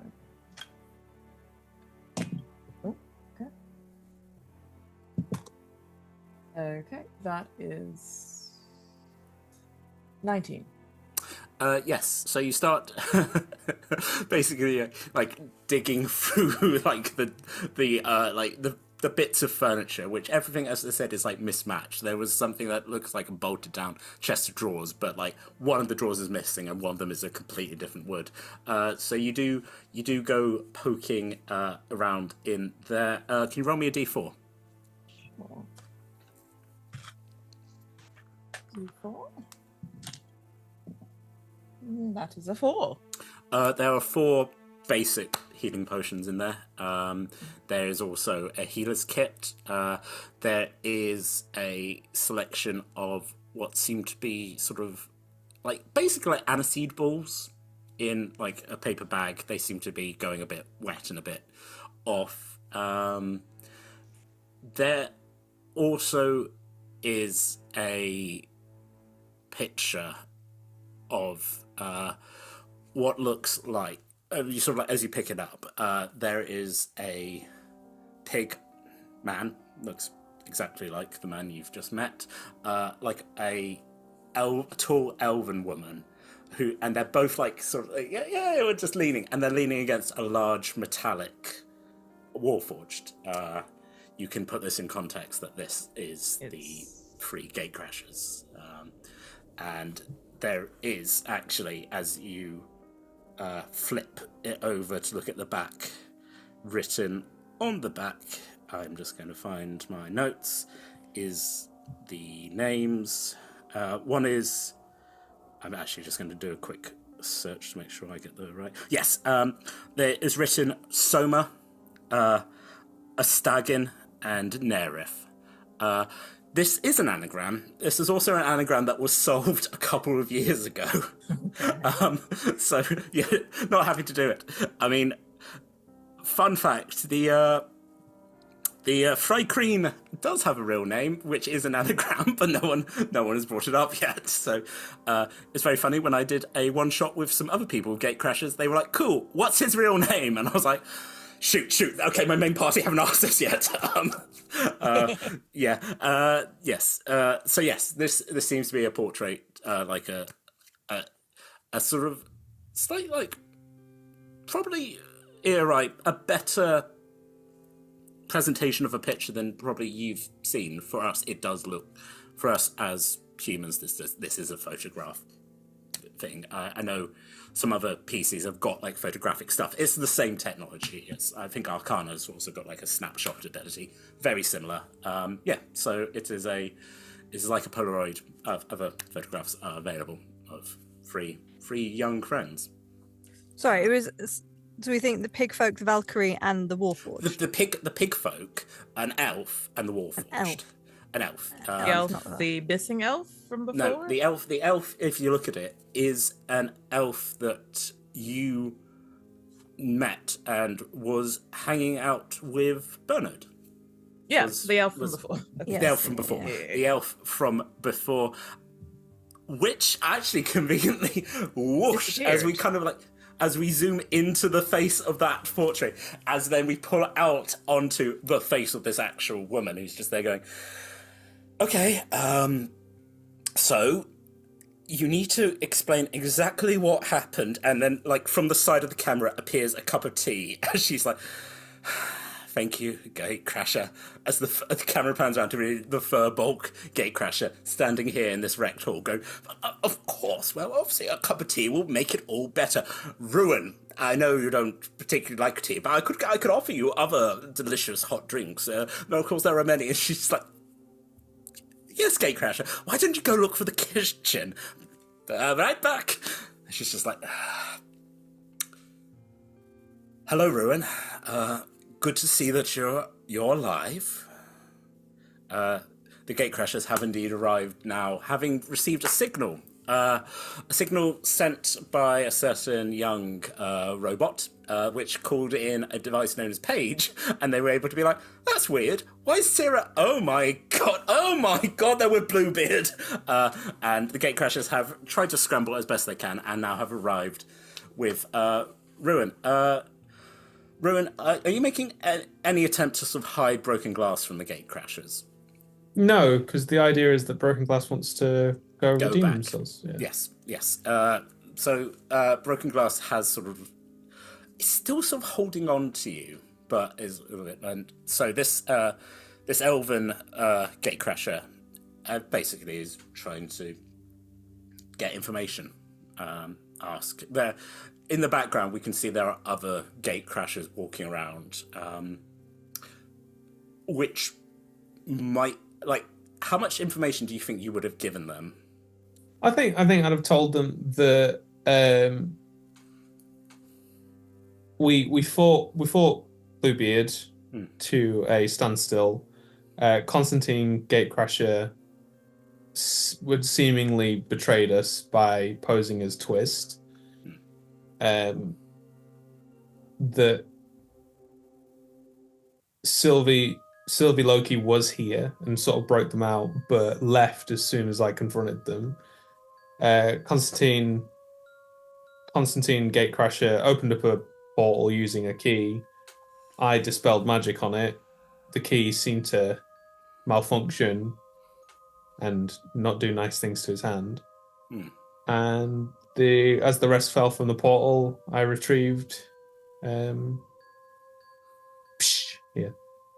who apparently wants to become a Gatecrasher.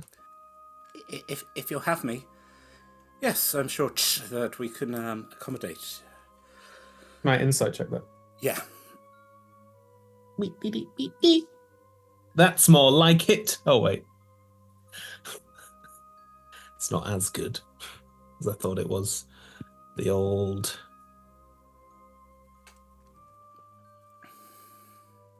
Okay. That is just a 12. A sweet, innocent 12. The sweetest of 12. There is some bitterness here. You're not quite sure of the background to it, but it's like, again, sort of above table. It's like when you've got a teacher who is actually personally really annoyed with a pupil, but it's like, I am a professional and I'm not going to take this out on the child. But that sort of annoyance of like that. You also, I'd say, like, because you got like over a 10, she very purposely said, I'm not coming on this mission. She turned and walked away, and now is confronted with broken glass. I think, again, I'm going to similarly just quickly roll for a broken glass to be like, hello, have I upset this nice, powerful woman who we... Actually, well, broken glass will know this. I don't know if you... Basically, my point being is we know this is a dragon, as players, but we're just like, hello. That 14. Broken glass is also like, she's not stupid. It's that same sort of thing of like trying to have like a redemption arc, and then people being like, oh good, we're working with you now. I'm so glad there are no repercussions. Oh good, your reward gets to be the job I do. That you've also picked up, there are also other like Gatecrashers who are like, no, we're not talking to her. But also sort of like some of them who've been like, oh yeah, I'll go, and then others have been like, no, you're not. There was a revolution, and Gatecrashers, for keeping all their terrible, terrible secrets, also seem weirdly into, like, redemption. So even, like, the people who attempted revolt, they were like, oh, well, I'm sure you're actually sorry. We've got an eye on you.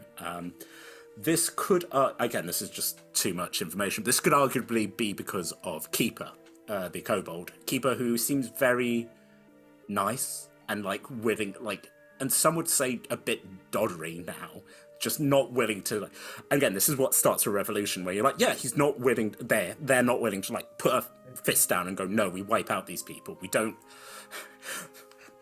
There is Nora. Nora is a problem. We don't just leave Nora. We throw Nora into a black hole, and that is not a problem. But no, and now she gets to go and deal with something. Anyway, not that we're bitter. Not that we're bitter. Anyway, that's a lot of you to take in 6 seconds. A lot of inter-party conflict that I care not for. Exactly. As long as they work together, couldn't give less of a shit how they feel. Look, this is not a party of people in... I think the most Bernard. Bernard is the one. But even Bernard's like, it's just, I like to rock and roll. This is not a party of people being like, no, but tell me your feelings. How you seem to be having a fight with your friend. What's that about? Anyway, yes. So Gatecrasher has listened to your story and is like, interesting. So dispel magic. I have a possibility. I think I might have know where they are. It is like it's a demiplane that's kind of being used as a tabaxi. Gatecrasher just walks through in the background. Please put cat into chat. Yes, a demiplane that's being used as a sort of catch all, sort of when something goes wrong with one of the silver keys, as you said, to be able to keep people. We weren't fully sure that it was still functioning, but if they've kind of rebooted it. I mean, the issue, Ruin, is that a lot of the information about how the keys work has been lost. There was a group called the Keysmiths who were massacred a couple of years ago, led by Keysmith Ravenscroft. Yes. Also, their one defender, Hemlock, who would be willing to give us information, seems to have fallen in love and is off on a extended honeymoon, which, I mean, we can follow people around the multiverse, but now it's been young love. Anyway, that's... Do you have one? Do I have a key? Or Yeah. Yes, of course I've got a key. I've seen one be used, and I think that with enough time, if you gave me one, I could reverse engineer and maybe create more. Make a persuasion with disadvantage, because this is big, but also being like, go on. All right, kitty, squeeze me. We're gonna get one of these. For those audio listeners, I had a cat on my lap. She's just run away. Not his cat, just sort of... Oh my gosh. Cat. Yeah. I rolled a 19 and an 18. So an 18 plus 1 is a 19. She takes you in and sort of like tilts her head slightly. Make it... Again, I keep asking people to make inside checks, but just... Yeah, do it inside. You're going to get the same result. It's just going to be... That is a 15 this time. Tell me all your dragony secrets. You get a feeling that this is on the sliding scale of Gatecrashers, she is closer to chaotic. She went off to be Stevie Nicks for a couple of years. She seems like, okay, if we can get the keys fixed. I don't think this is a good idea, but I think it's an exciting idea. Where she's like, okay, I'm sure we can find you a key. Well, do you have a place where they're made? Well, that was the problem. The Keysmiths, there was a area where they were making it. There's a fortress on another demiplane. Everyone, apart from Hemlock, was massacred by a group known as the Broken Keys. She says the keys were made there. And the keys were forged there, yes. Interesting. Well, if I'm given enough time with one of the keys, I'm sure that I'll be able to track it to its home plane. Well, that is appreciated. Although that said, you are currently still on a mission, aren't you? You need to... Yeah, maybe we should rescue the others first. Rescue the others, and also if we can find the political prisoner, Paravildi, and they're with the others. Well, that's just that's perfect. So what is going to happen to them both? They will be dealt with appropriately. What does that mean?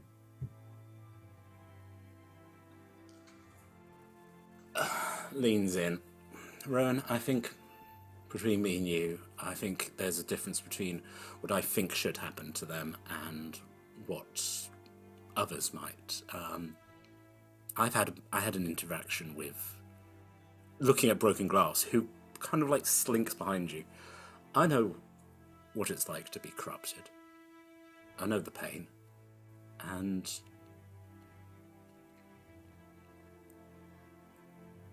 we gave up concerns being a gatecrasher. We are tabula rasa, hey. And you just sort of see the tension in her. Sort of. Let's go get your friends, well, your associates then, shall we? Who is in charge of this organization? The Gatecrashers. Yeah. That'll be Keeper. And there's a slight tick there.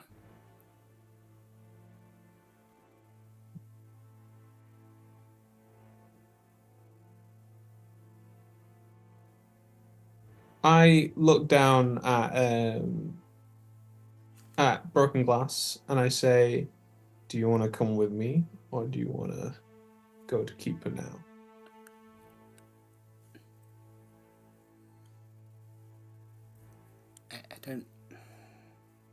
I don't know what's best. I didn't ask that. I asked, what do you want? Don't think about what they want of you. I don't. If where you're going is where I think you're going, I don't think there's people there who won't be happy to see me. So I should probably go back and speak with Keeper and see if I can. And again, she's looking at you with like no pretense, but you can kind of, you've had this conversation, and probably go see about me beginning my repentance and becoming a gatecrasher. Yes, that's fine as long as that's what you want. But remember, it's not important what other people think about you. Looks up into the stony face of this elven woman, who kind of, Broken Glass like tries to offer her hand, and her hand is taken, but it's not in the same. Oddly, for you, being so hardened and so, there has been such softness towards this, not innocent, but this person, and that is not being reciprocated by this gatecrasher who nods, kind of gestures. A Medusa appears, walks up, and just says, "Hello." And Broken Glass is like, "Oh, hi, Dottie. How?" Dorothea the Medusa takes off. You see portal opening, and did you tell the Gatecrashers you've made a deal with the Lord of this castle? The deal was to leave, not when. Yeah. Like, if he wanted to make a deal with the devil, then he should have, really thought written a contract. Yeah. I mean, they shook hands, but it's just that it's ambiguous. Well, yeah, the deal was to leave. I can leave anytime I want. On that note, we are back in this stormy, dark demiplane. The tugboat pulls up into a dock. This, again, is a place of found and lost objects. It is a rather sort of ramshackle-looking building. A bit like, I'm trying to think of, like, if you're thinking about, like, old lifeboat huts, you know, sort of like large shuttered wood roof, which you could, again, as the boat sort of travels in through the sea, you can hear the of the storm. The boat is moored, secured. A lot of you've all been able to fit under the awning of the boat, but you're all still quite sodden, as I said, as you are all let off. Sorry, Tom. Can I just? I was a bit spacey before. On the journey, there was two things I would love to have checked. Yes, on the journey. Yeah. Happy birthday to you.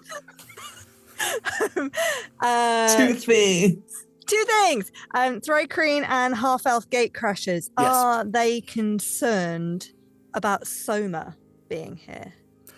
Did you ask them? Well, I think this is the thing. Like, Syrah, as much as they've been put on this team with the others, they still very much see themselves as servant of the Gatecrashers. So probably would have just been following Throw-Kreen Gatecrasher around and been present in those conversations. I think, and because also you were doing healing, so you were there. And I think that was the thing, that they started having like a quiet conversation, clocked you, and kind of like gestured, because they were like, they trust you, you were, and it was, Leota died, Soma died. Who's the Valkyrie? You know. Also, Ravenscroft, who was the keysmith, is also dead. And then also having picked up on the conversation that was had earlier, where everyone's like, "So, are you dead?" And they were like, well, you know. And also, I think the elven one was like, I mean, did we sell our souls to do this? Oh, no, I'm sure it's not as simple as that. We cannot have. We did not sign a contract.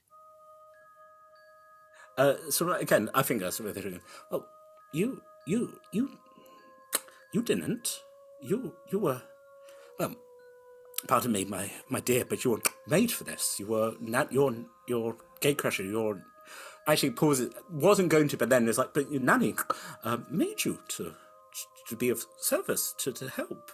We gave up everything. We gave up our names and our creeds and our homes. And I see. You mean to become Gatecrasher? I thought you meant, did you lose your souls to come to this place? It's kind of.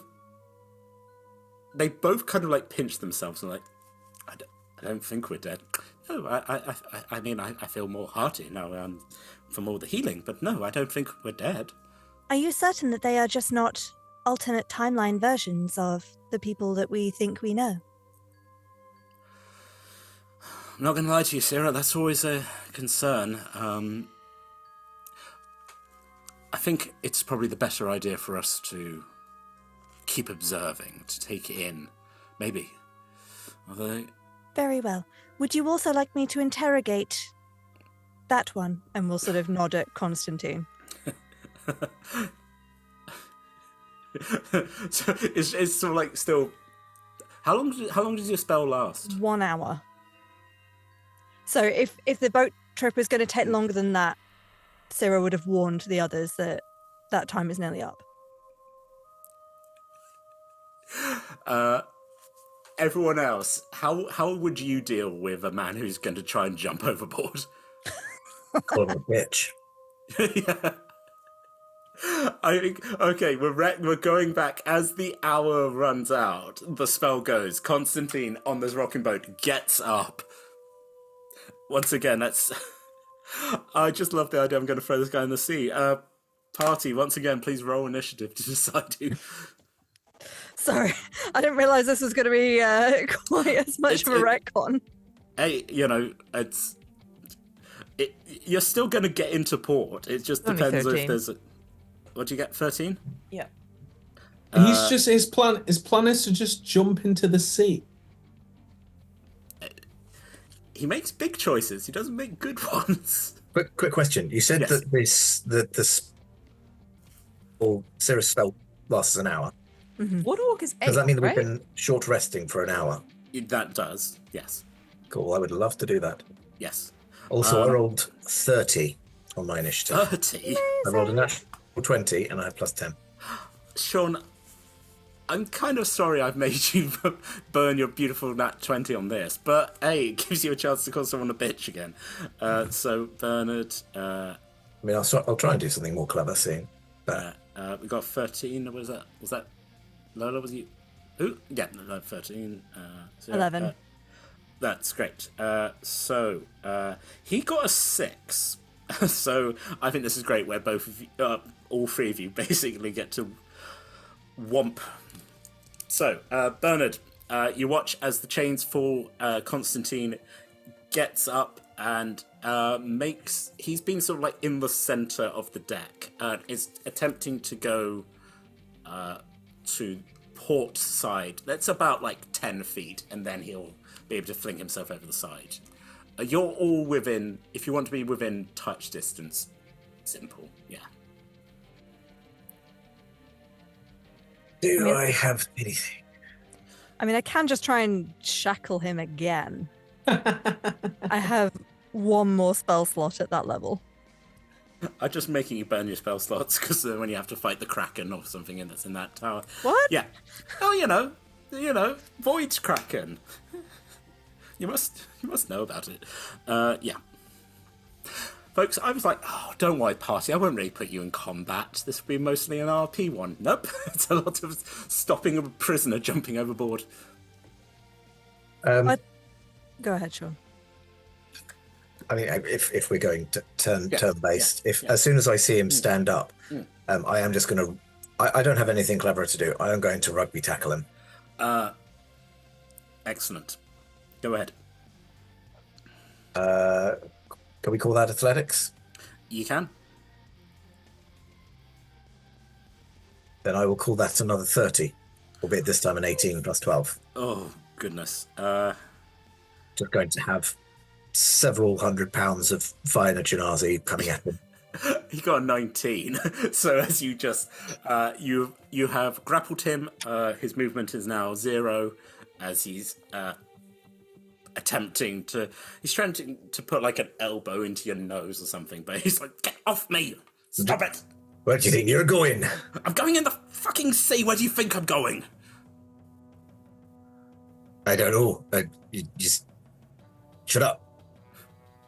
You cannot go into the sea until you tell us why you became an awful evil betrayer. Is looking at Bernard with like intense hatred. Again, I keep making you a bitch again. Oh yeah, you would do that, wouldn't you? That's what you do. You know, you especially dragging people off. You know, dumping them in the middle of nowhere. What are you going to do? Throw me into limbo again? There was someone you dragged into limbo, Bernard. Not me personally, but there was a certain person. Katie got banished. Katie got banished, and then you all, and when there was a problem with the key, ended up in limbo with a failure of well, he was an assassin back then, but make a history roll, which I think is very funny that you know, in world as well, you're like, I don't know who this is. Well, that is my second natural 20. Whee. 31. Newland looked incredibly different when you met him. When you did murder him, well, not you personally, your party did kill him in limbo. A lot of crazy stuff happened, and you all managed to get out just by the skin of their teeth. It's very possible that whatever the whatever the force that once possessed Broken Glass and now mainly focuses itself on Gatey would bring back. It's not impossible to reincarnate a creature back into, or to maybe even possess a Gatecrasher. That this is someone who hates you and hates the Gatecrashers. There's a lot of people who hate the Gatecrashers for many different reasons, but yeah. Here's a yes, I'm just thinking back to those episodes. It was like, oh, so many people got massacred, including the one that David was like, I just whelm on it. I'm like, yeah, David, take your anger out. Yeah. So this is a reincarnated or maybe possessive version of Newland, who loves Newland. Oh, now long you time no remember. see. You still a dick? Oh, absolutely. Tries to headbutt you. I know it's not quite turn order, but I just think it's funny that he's using a reaction to. Let's see if it does hit. Does a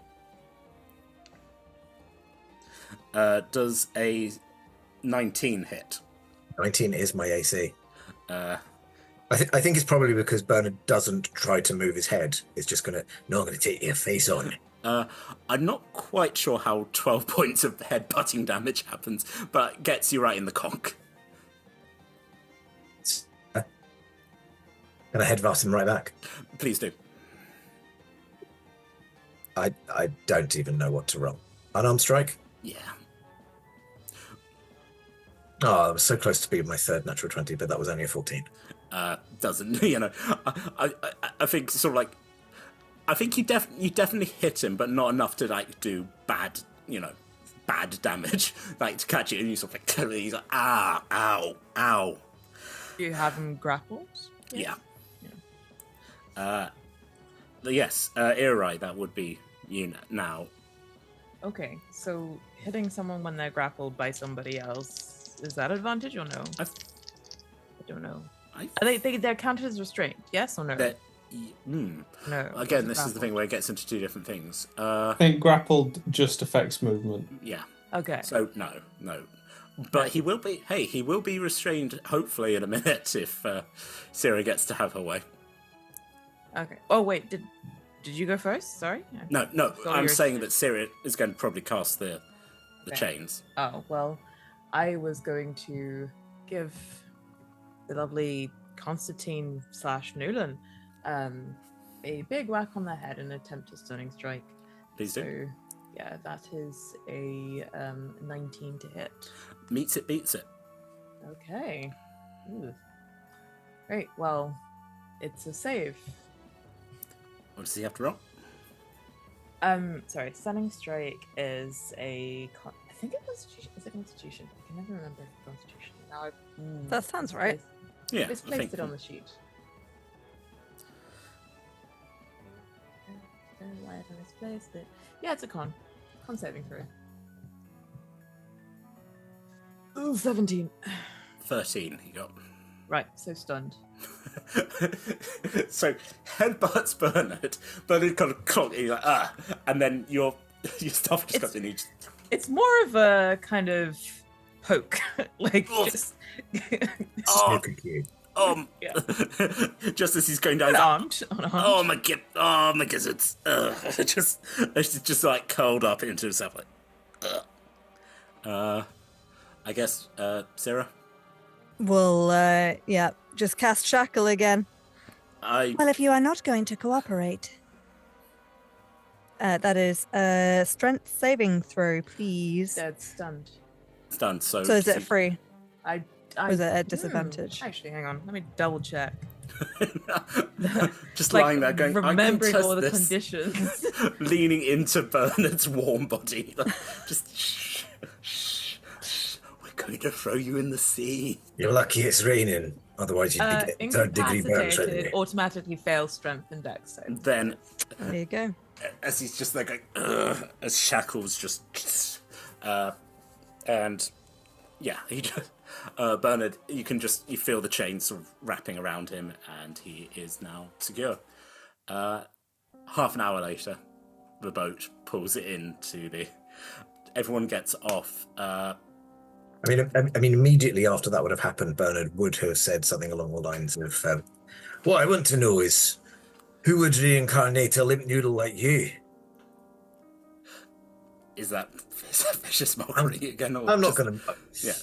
I don't know. Does he look like he could take it? Yeah. Then yes. Yeah. What does he have to? He has to beat an 18. My spell DC. 18. What stat? Sorry. What stat do I need to roll? Wisdom. You got a 21. It's just sort of like, again, still stunned, but it's like. That was not going in this song. Just. Bernard does raise a good point, though. We still have not established why you are here and why you specifically try to interrupt our mission at Bluebeard's castle.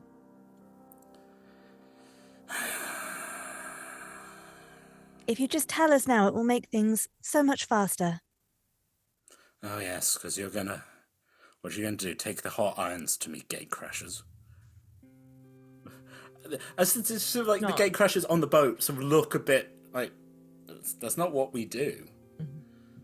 Oh yeah. I've got nothing to say to you. If you're going to take me to see this keysmith of yours, I'll talk to him. Paravildi, just sort of like, who hasn't really talked, it just sort of like, is miming, just throw him overboard. Just throw him. Just throw him. Just put him in. Just put him in. It's not a problem. Paravildi, that is not how we do justice. Right, I just thought it would save you a lot of time if you just... I mean, a lot of people just fall off boats, don't they? Also, he's possessed. He's not like... yeah, like that's not the actual bad guy from... No. What was... It's From someone Crusher Boat. possessing Constantine Gatecrasher. So if you just chucked him off the boat, you're essentially just killing an innocent guy. It would let the soul out. And it solves a lot of... Hey, there's The something... cold water would freeze the soul. Right. Is it a case of if we kill him and then revive him, the soul will be gone and the real Constantine will be back? This is an above the table thing. Not actually right saying this is a thing. I can safely say that most beloved phrase. You could certainly try. Okay. Counterpoint. Do any of us know Revivify? Yes. Not help. You're not here, wizard! I also had fly and levitate. Did you have Featherfall? No, fully enough. Yeah. I mean, possibly. Or if you could find... I mean, you've all seen someone get possessed today. There is the possibility of a exorcism, maybe. But, yeah. We managed that by making them unconscious, though. I don't remember. I would also give a bit of information that Bernard definitely knows that when you take these possessed people down, they have a nasty habit of like vomiting out like yellow smoke, which then tries to possess you. So if you're gonna do it, you might want to, put him in like a Faraday cage or something, or like put him on the boat and then just fire arrows at him and hope for the best. Yes, that is actually has skipped a couple of pages of world building, which we've had that conversation now on the boat. As the boat now arrives in the port, as I said, it's into a dock. Let's call him Newland now. Newland is dragged off by Soma. The rest of you are all able to step up. It's again sort of like it's been carved out of stone. Again, it's that sort of wonkiness of the steps, but someone has put a lot of effort in, and you are brought up into a I said there was sort of like I said it was a bit like a lifeboat house. It's a wooden shack, but there is a fire which is sort of being protected from the storm. There are benches, beds. Down the far end, there looks like someone has tried to start making a forge to make stuff, and there is indeed a very tall, muscular tiger. Basically, like a leonin, but tiger. Older fellow who just is like, whoa, hello there. It's great to see you. Welcome. Which is, again, I know we don't. There's this character. There's a lot of jokes in the creation of this character. Who's just sort of like, well, welcome. His name's Anthony, isn't it? Anthony Ravenscroft, yes. How does he like his flakes? Quick question. What way are his hands round? Oh. And would I know if they weren't the right way round? Oh.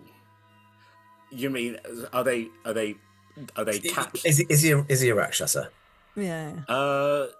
No. Okay. Good question. Know? Yeah, worth knowing. As I said, sort of more tiger-based leonin. Again, good check. You just like, yes. So welcome. Yes, I believe you all will require sustenance. Did you get offered fish jerky? We did. And how did you find it? Marvelous. Obviously, we're not able to try it, but we do our best. Memories of world that was. Can I offer any of you a hot drink, blankets? We have whatever falls through the portals. We could change your clothes, blankets. We could offer you a bath if you really want one. A little grease would not go amiss. Sarah. Yes, I don't think we've ever actually met. I worked with your Gatecrasher, helping sort of like gestures towards you, yes, but a little bit of grease, of course. Gestures to Eri and Bernard. We'll kind of hold his foot up, and you can just see the bare foot poking through the bottom of the boot. Ah, it's a new shoes would be proper banging. I think I've got something even better for you, my friend. Yes, Eri, anything you desire, if. I think perhaps some disambiguation would be ideal. Of course. I shall put on some food, and then I will answer any questions that you... Well, I'll do to the best of my ability. And, appears we have a prisoner. He tried to throw himself into the sea. That's not a smart idea, young fellow. It's the seas around here are particularly choppy and full of nightmares. That's not one ocean that you can come back from. Are you just going to keep talking at me? I don't have to keep talking at you. Shackles. Proper, which one of you cast the spell? That would be me. Sarah, very fine. As a forge master myself, I can say that's particularly fine. I will looks at the other sort of Gatecrasher. I don't believe we've met, but I recognize your clothing. I will find other shackles, and we will secure this prisoner. Yes, the rest of you, please settle down. Food shall be prepared. You all sit round the fire, and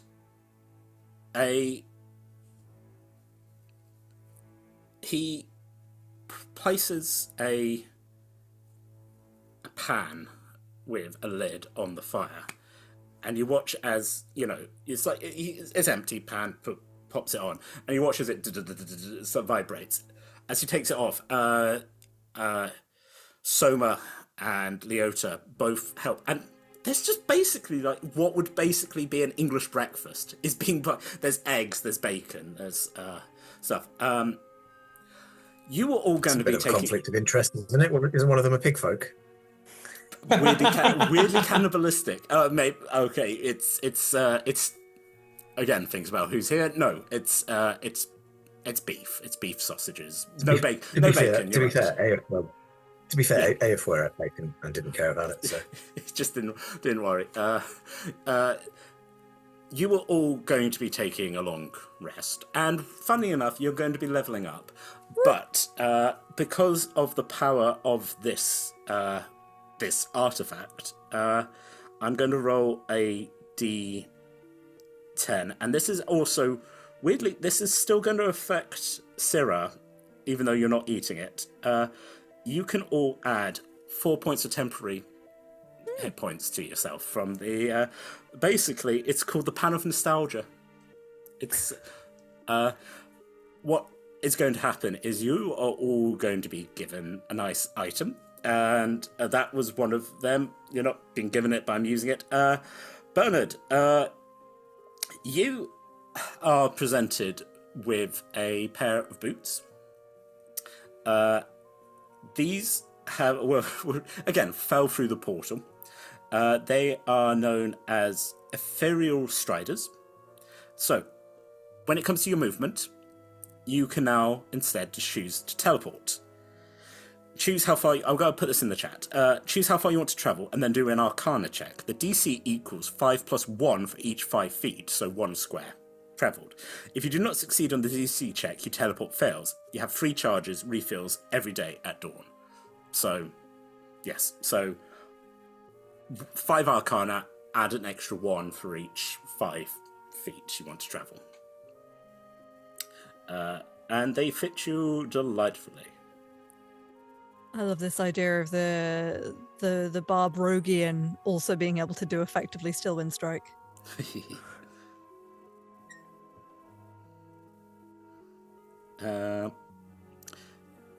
Yes.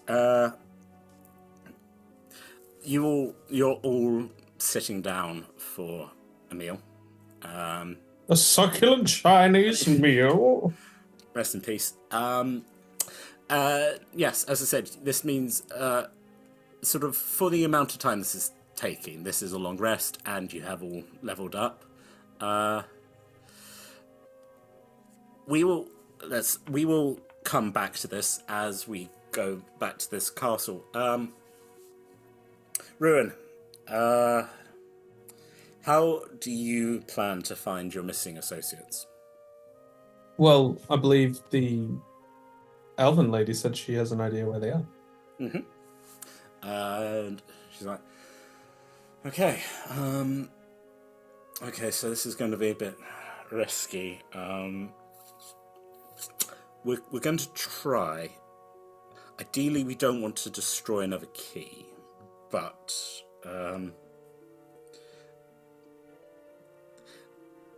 from what I understand, from the very few notes that we managed to get back, I said this is a demiplane known as Lacuna. It's it's a void. It's like in language, a lacuna is a word that doesn't translate. It's an absence of something. So I think that from what little I know of the greater understanding of the keys, that's probably where it's ended up. Kind of sort of like bites her lip a little bit and goes, it's risky, Ruin. We don't necessarily know what they might be confronting. I mean, this is your first big mission. If you don't want to do this, I don't think any of us will judge you, especially considering you're Gatecrasher turned traitor. Ruin just stands there silently looking at this person. She sort of smirks. You've passed the test. It's not a particularly difficult one. As she picks up the key. Again, you're getting to watch key magic up close. Yeah, can I make another memory check? What did I do? Was it an Arcana? Arcana, yeah. All right, dice, don't fail me now. What is that number? Oh, it's a 17 for a 27. Yeah. Especially now you've got one of these keys. From what you've picked up, where you're like, and again, I don't want to put opinions in your mind, where you've met some Gatecrashers who don't seem to be the most with it, but they can still work out the mathematics of this. Yeah, you think, having made all these checks, you think, especially now you've got one in your pocket, if you gave yourself a little bit of time, you could probably envision where you wanted to go. It would probably be the level that they're working out probably is beyond you at the moment without being able to experiment. But if you were like, I want to go back to Avernus, to this, knowing that there's like a summoning circle, probably. But yeah. You are now one step closer to your grand plan. She starts summoning, and then also sort of like clicks it off. It's a bit like she herself is casting the dispel magic, but it's also fix it. You watch as a portal opens, and do you go through? I'm guessing there's a few of us going, or is it just myself? At the moment, it's just you, unless you said you wanted to take people.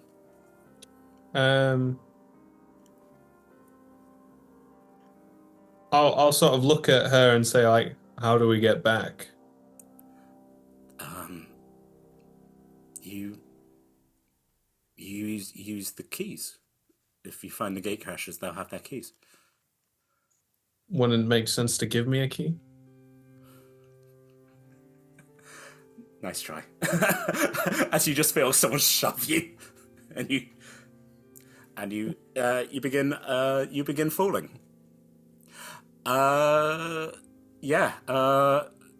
Very interesting. Yeah, you're not falling in the same place as your associates.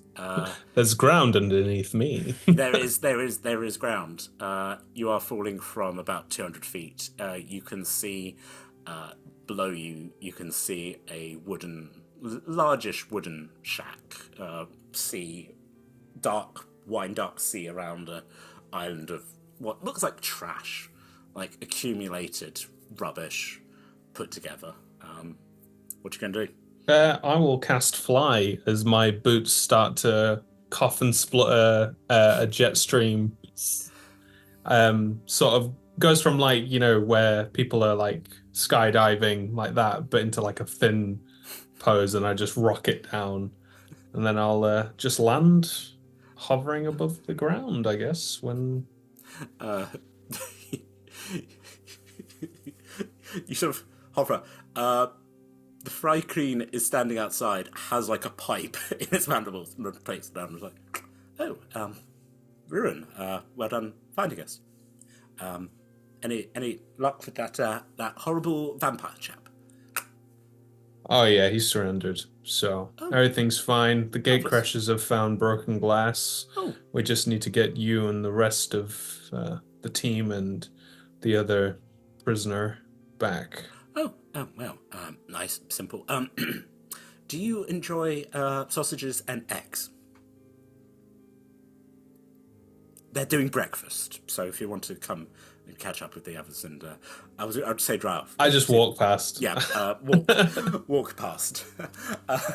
You sort of like walk in through the side door, and as you look around, yes, indeed, your erstwhile associates all sat round a fire, which just seems to be generating fried food. There's sort of like the two Gatecrashers, the half-elfin Gatecrasher is sort of like lying on like a camp bed and sort of like waves a hand at you, like, "Hey." Perivildi just sort of like Twist, who's also being very quiet, is like just actually sort of waves quite friendly for someone who's never actually met you.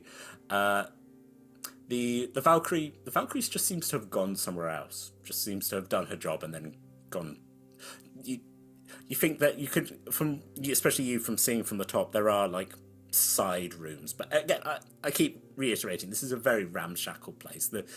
The fire that's keeping this going is clearly, like Bernard, like a magical fire. Bernard, your hair's coming back, as you're drying off. Very, very, maybe in a slightly sort of like wet fire, like soggy. It's going to take a bit of time for you to like get it back to its full beauty. Can I have like a comb that's actually like a cigarette lighter and just like... Of course you can. As you just like, hey, don't touch the dew. Yes. Mess with the fro, you gotta go. Yes. Yes. Team Met. Ruin's here. Hooray.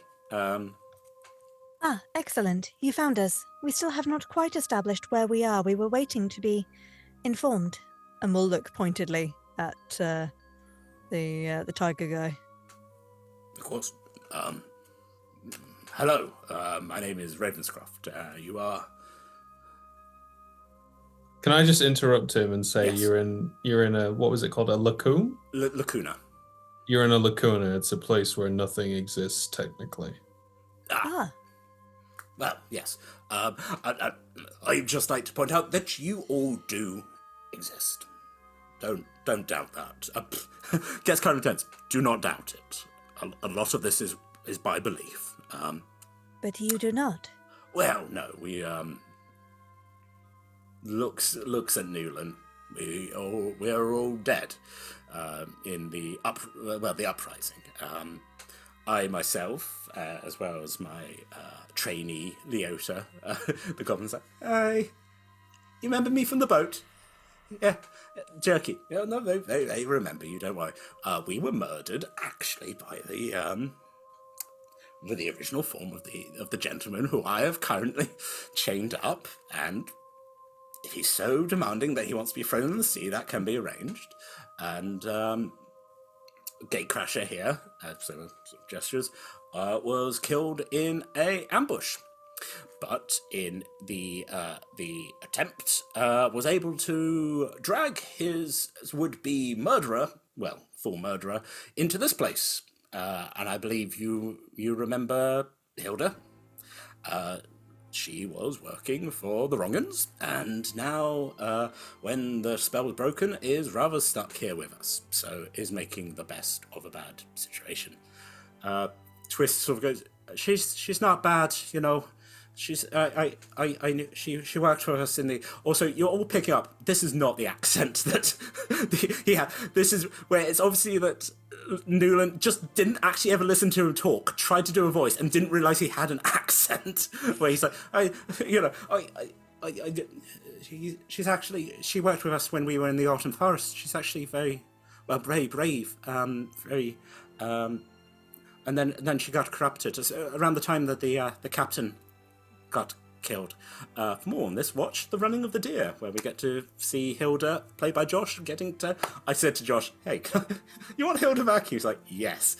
Please don't break her neck. And I was like, I'll do my best. Yes, so...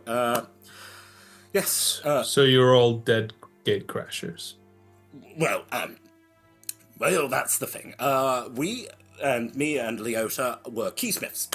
It was our job to forge and repair the keys. And where did you do that? Oh, we had a demi-plane, safe, secure. Well, not so secure because it turns out a group who called themselves the Broken Keys, including Newland here, who was working with the Gatecrashers, worked out where we were and basically destroyed the place. So it's beyond repair?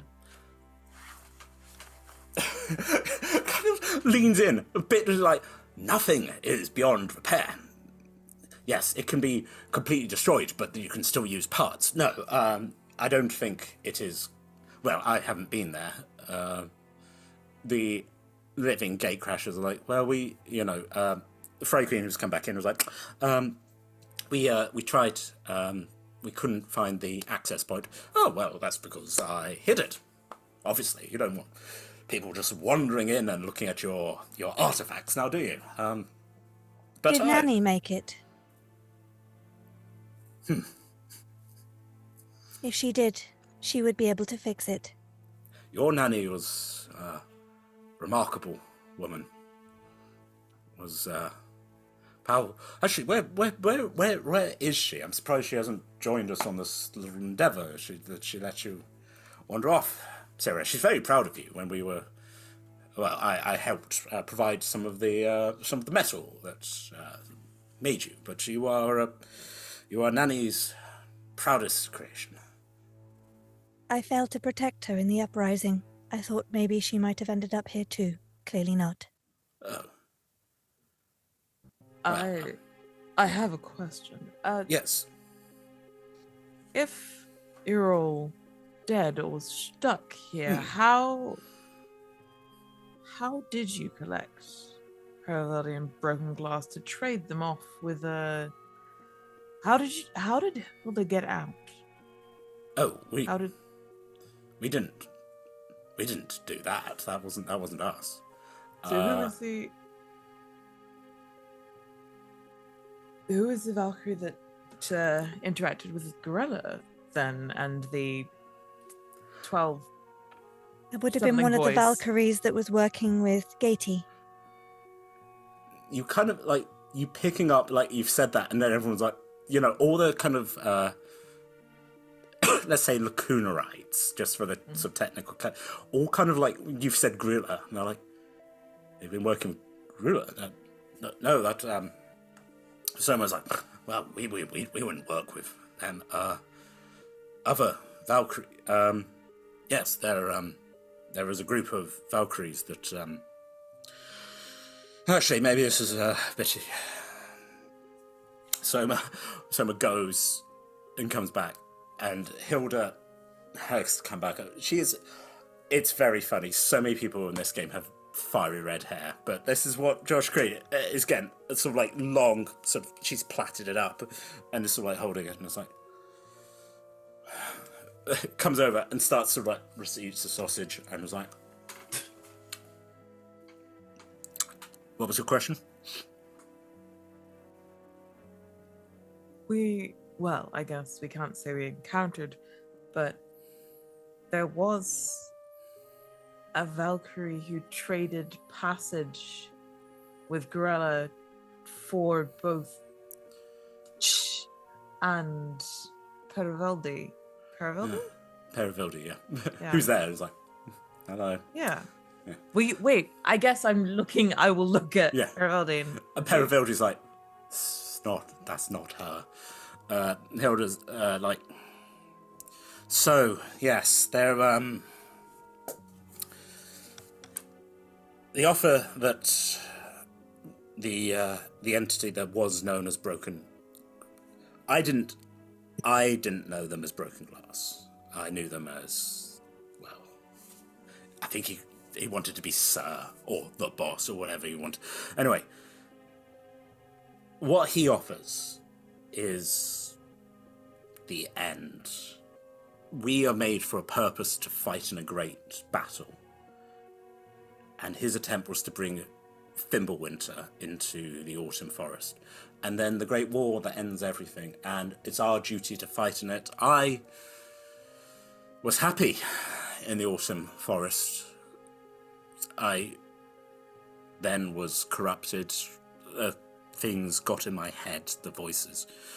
But there are others who did join him willingly. A chance to fight, a chance to kill, a chance to start all over again. So I do think that, especially now that a large quantity of us have been released from wherever this spell is, those who are sticking around are doing it willingly. Although, from what Soma has told me, there was an associate of his. Actually, he was more my boyfriend than he was. Anyway, so this boyfriend of yours now is containing the main corruption, the corruption that wasn't driven out when Broken Glass was killed. My point being, yes, there are other Valkyries out there, and there are other Valkyries who will be fighting for Ragnarok, basically. Understood. Somewhat. Well, sort of like leans into you. Look, I'm not gonna lie to you. I really don't know what's going on here. I mean, I got dragged in here because I tried to kill. I was corrupted, and then they kept me trapped here. And then suddenly all the corruption went, and then the big one was like, "Oh, you're welcome. You know, you've served your purpose." And we did a lot of basically. You're lucky that we found you. Seems a coincidence that you all happen to be falling out of a portal right next to a scavenger ship. Ravenscroft go. There's no such thing as coincidence. Unlikely, yes, but not coincidence. Everything happens for a reason, even if we don't see it. The Gatecrashers are all kind of like a little bit of like, that seems more religious than anything that we do as this very agnostic, fuck the gods sort of attitude. But yeah, yes, Hilda sort of like keeps it, puts the lid back on, lifts it up again as more bacon, more sausage. So she's just going to keep eating these sausages. Any other big questions before you have our rest? Yeah. I'm gonna go to the key, the forge key maker. Yeah. And say, how do we access the forge to make more keys? Oh, as in my forge, as in the one that I built. Yeah. Along with no. Well, I'm certain I'll be able to. If you are all sent here by the Gatecrashers, a little bit upset that no one came to find us already, but I guess you didn't know that we'd all been sucked into a lacuna. Yes, I'll be able to provide information. Although it might be easier if I was able to find a way to leave this place. I mean, you can all leave because you all are ensouled, correct? How about when you tell me how to get to this forge, I'll see if I can make a key that can let you leave. Persuasion roll.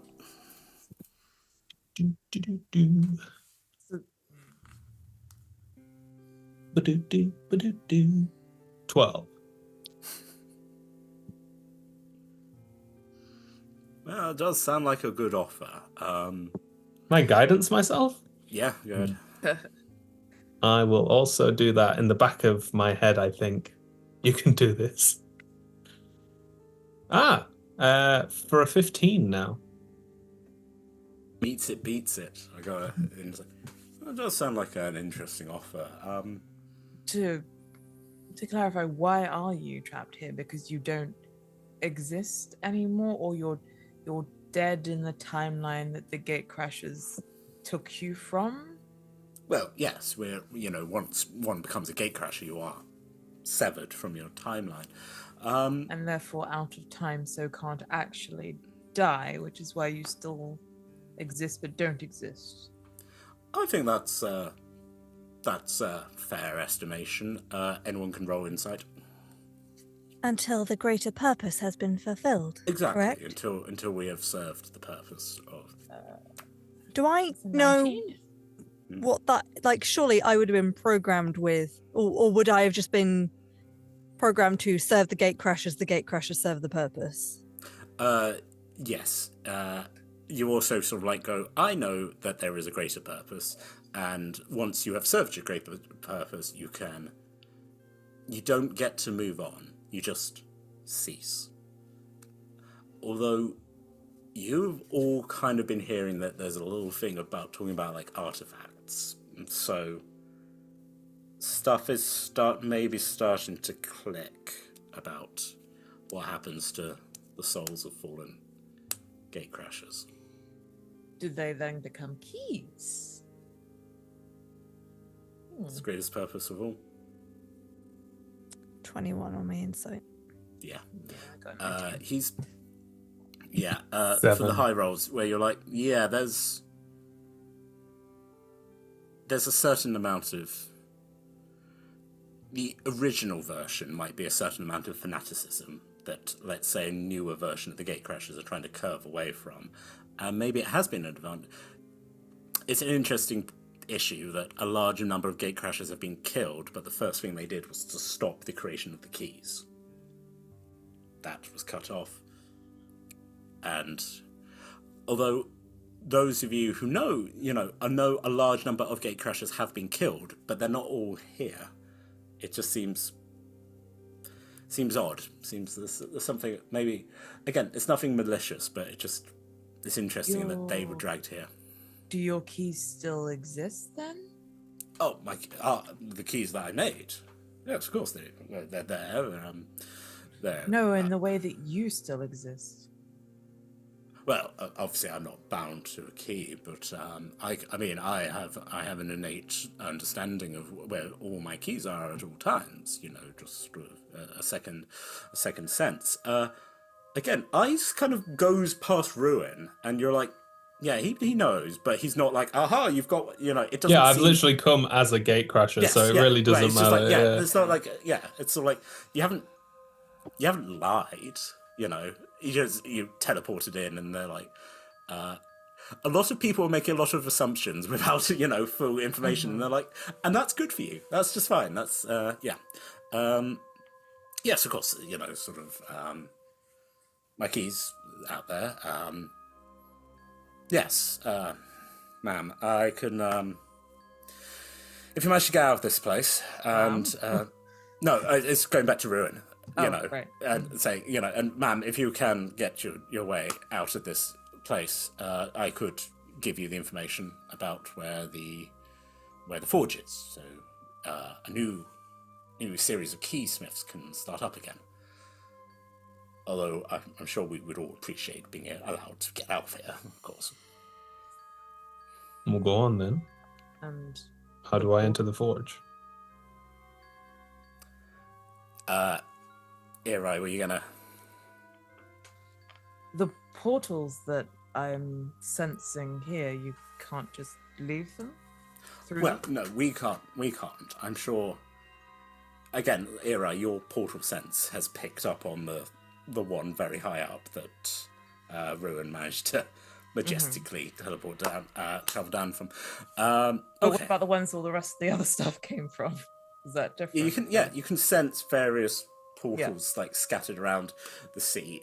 It seems that this island was built through effort, and them deciding that they needed, there probably was a large collection of rubbish here, and they've worked on it to sort of build it up. Helps that, like I've said, they're getting wet, but they don't seem to have noticed it. Their earthly concerns, as was, seem to have passed them by.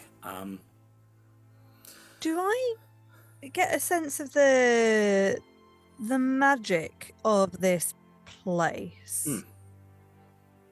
Basically, I'm trying to figure out if I try and banish Ravenscroft, where will he go? He will go back to his original plane. But not the demi-plane. His original plane. His original. Interesting. Or by signing the Gatecrasher contract, does that mean that the plane of Gatecrashers is his original plane? Yes, but that's not a terrible thing. If he can go back to Gatecrasher HQ, he's immaterial, but we already know one entity that was killed and then was placed into another body. Because he's dead, isn't this technically now his home plane? And wouldn't he just be put into a demi-plane? Well, that was the thing, because Gatey got sent back somewhere when inside, so I'm interested to... Did I send Gatey back to Gatecrasher HQ? That's the thing. You didn't. You sent him somewhere else, and then he was because so I think he went back. The Warforged version of him went. I think this is where it gets difficult, Do they need folks. to be reincarnated by somebody somewhere? He could. That's a very possible way of doing it. Do you want to try banishing? I mean, if he wants, Cyril will suggest, have you tried casting Banish upon each other? On each other? No, we haven't yet. We didn't. We didn't have our keys. I mean, if you want to give it a try. Before you do, I think it's impertinent that you tell us how to get to this forge, just in case we lose you forever. Why are you so keen, friend? Because this is the only way that we'll ever have more keys. This is what the Gatecrashers need. That is not your mission at the moment, Agent Ruin. The mission is to track down Gatey. Sorry, above the table. I'm surprised that the three Kreen and the other actual Gatecrashers are not saying anything in response to Ruin pushing for. They're observing, because, like was said on the boat. I think we need to do a bit more of just.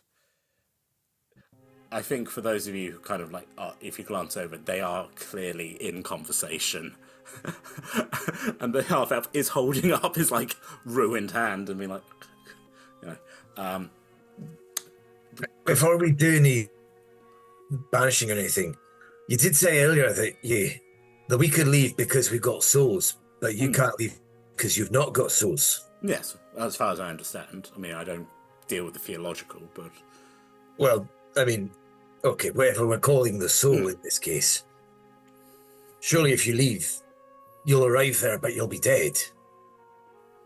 Your body will get back, but won't you need a soul from somewhere? I suppose we will, but it's not like any of us are just carrying souls around with us, is it? Everyone's using theirs currently. I have plenty. Tell you what, I don't really know what that means, but if I get banished, I have a soul. I could give you the coordinates to the plane. I will then be sent back to that plane, and I can start preparing. There are ways for me to. Unfortunately, I wasn't able to use my emergency plans. I was destroyed too quickly, but well, if you tell me the plans. The plans are a series of Warforged, not unlike the Gatecrasher that was, I believe, working with the sort of I don't think we've actually been. None of you have given your names yet, but I do believe that he was planning to work with the gentleman by the fire, the fiery gentleman. I was able to, when he died, I was able to bring him back in a way using his soul, trap it. A slightly different way than the Gatecrasher of Syrah here, but effective it seems. Unfortunately, so still enough of a soul to be corrupted by this yellow miasma.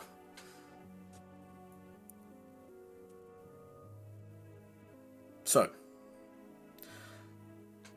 he goes over to his forge, gets out his paper, writes down the coordinates, writes down something, folds it up, holds it in one hand. Ruin holds out his other hand. I pull out a soul coin, and I say, the only downside to this is that it is a tainted soul, so you may experience a little bit of turbulence. Any port in the storm, hey? Yeah, I hand him a soul coin. Takes the soul coin, takes the paper, turns to you, Sarah. Was there anyone else that would like to go now?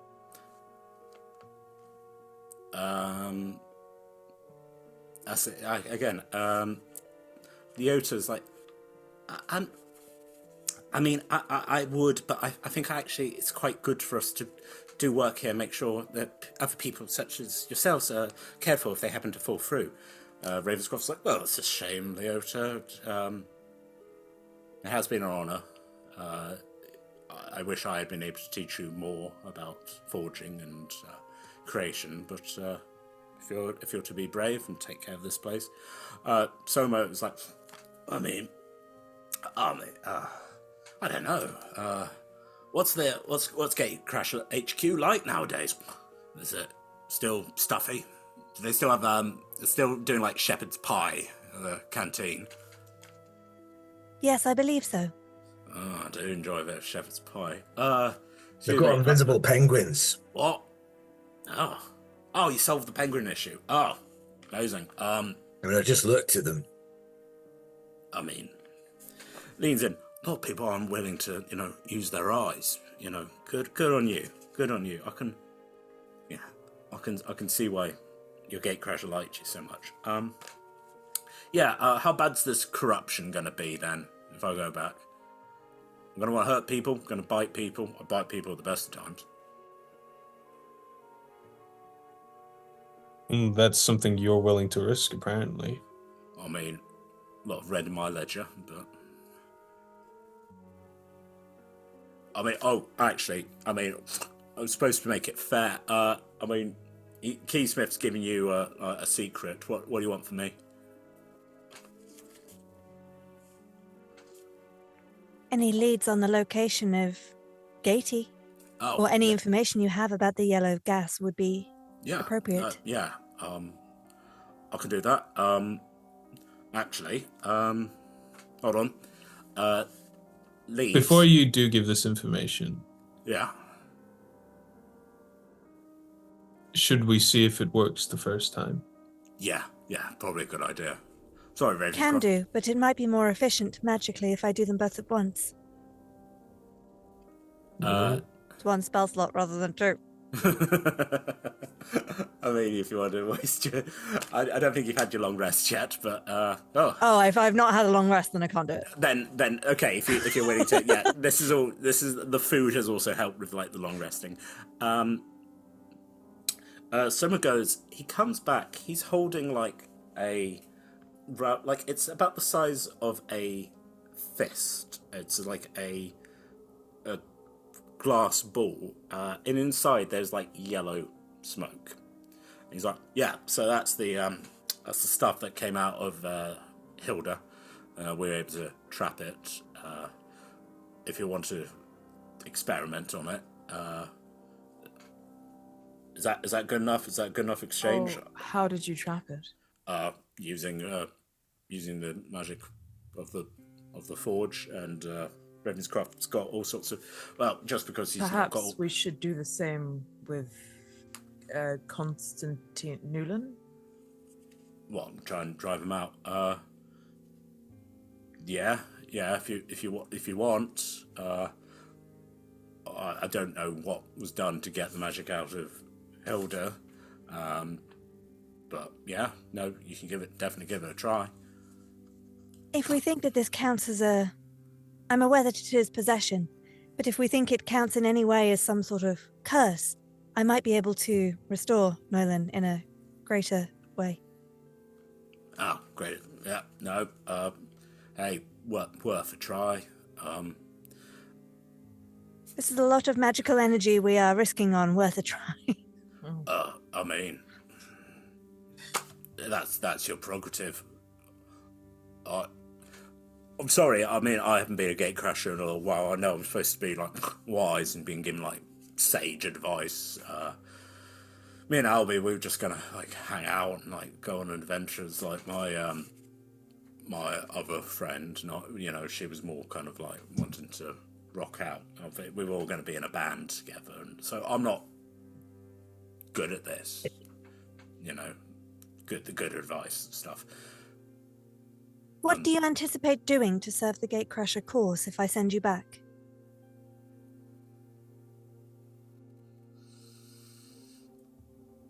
Once given a second chance, I think I can do a lot better. I died trying to save my assistant, and that was something. I don't like being dead. I miss the sun.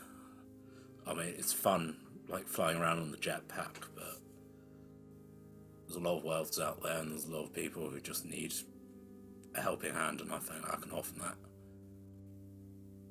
Good.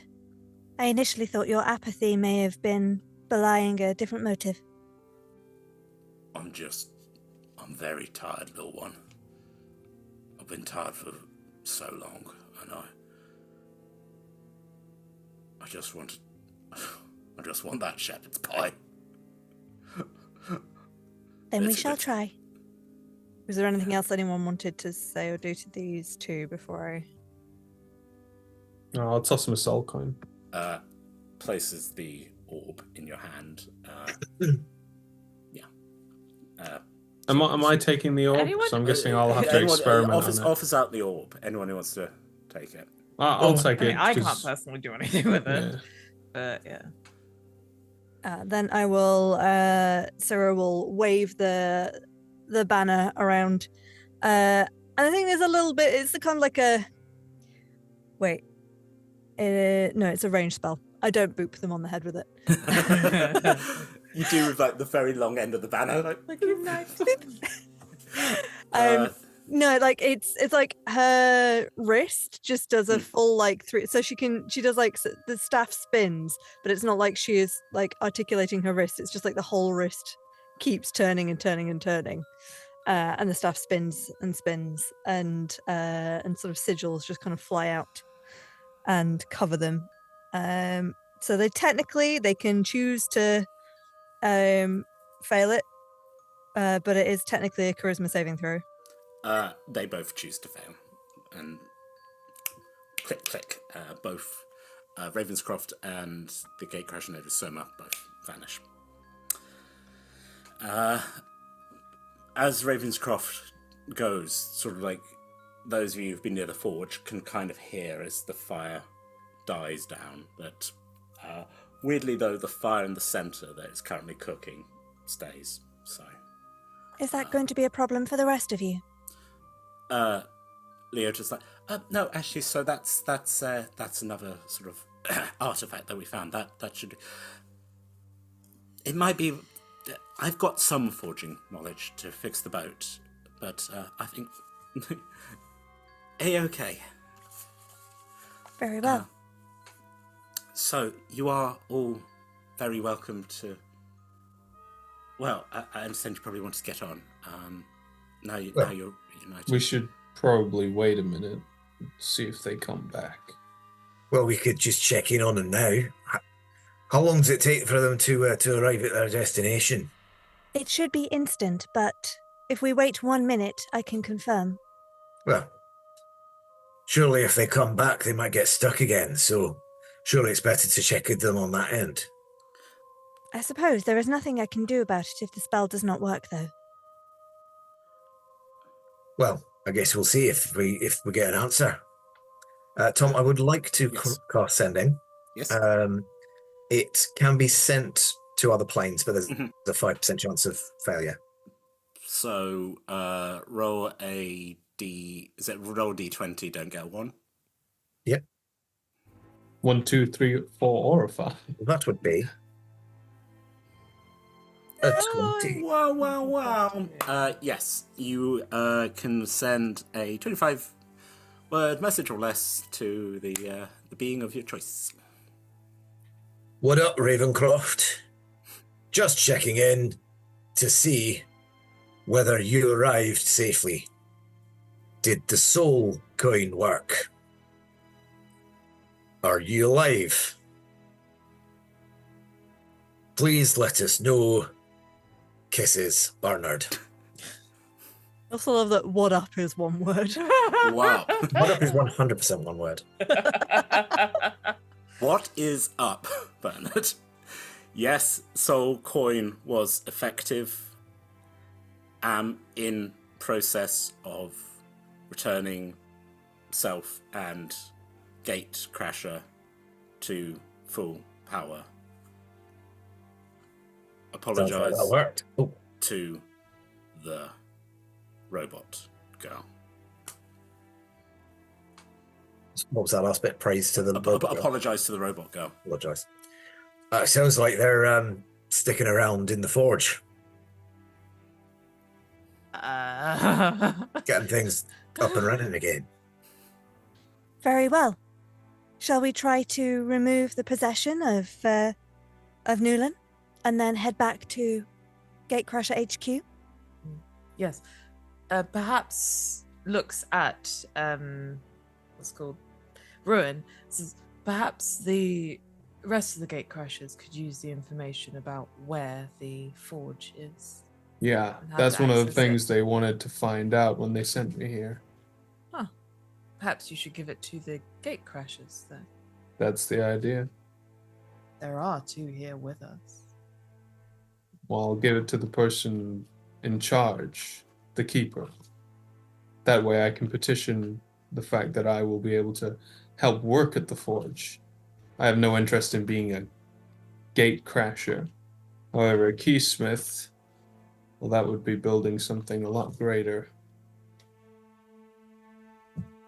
Inside. Yeah, I'm just looking at Throy-Kreen and Harfel. Yeah, they are looking. They're both like alarm bells are going off where they're like, yeah. Ruin, what's your like passive insight? Well, my deception was a natural 20. Yeah. I wish I didn't announce my insight through roll previously, but it doesn't count here. Yeah. Yeah, I got 21 for my deception. Yeah. I mean, you're not 100% lying. You know. Well, I'm doing that wonderful thing of avoiding my truth. Yeah. With a load of other truths. Yeah. You know. Yeah. You're not lying. You know. Yeah. And like I said, what's your passive insight? My passive insight is a 12. Again, sort of like I think your hackles are slightly rising. You know, this is going back to, I mean, your feelings from like a couple of weeks ago, being out, you know, where you're like hostile territory, where you're like, okay, I don't have friends. I have people like I have people who aren't currently trying to kill me. That might be where this is going. But you were able to, but as you like with deception, where you kind of like, especially like the hostility that might be coming from the Gatecrashers seems to lessen, where they're like, you know, you kind of see them sort of going, yeah, that makes sense. Because as I keep saying, you're not lying. You're just working the truth here. Yeah.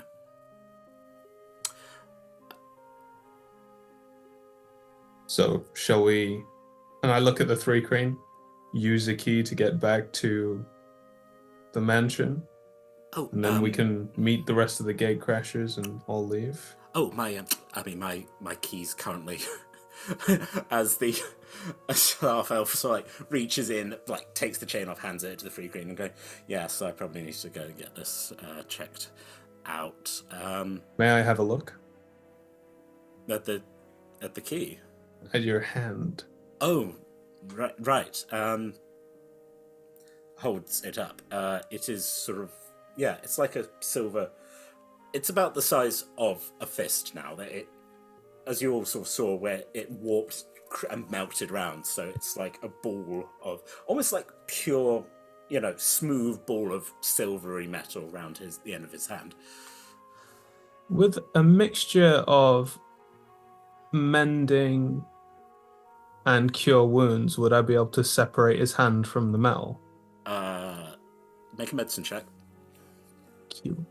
Can I assist? Yes. I can do both of those things also. Yeah.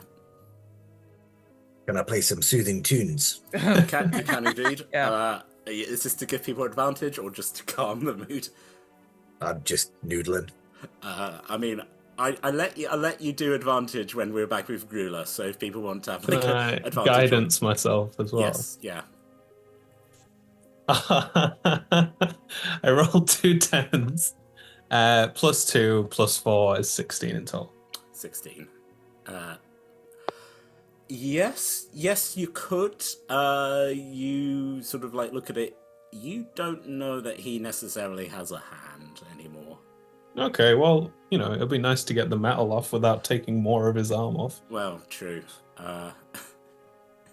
What? So yeah, we'll do it. Yeah, you're right. Whilst this is happening, I'm gonna say to Bernard, in your head, like, whilst I don't know that there is anything deeper going on, perhaps the location of the keysmiths should be with the actual Gatecrashers now, as opposed to later.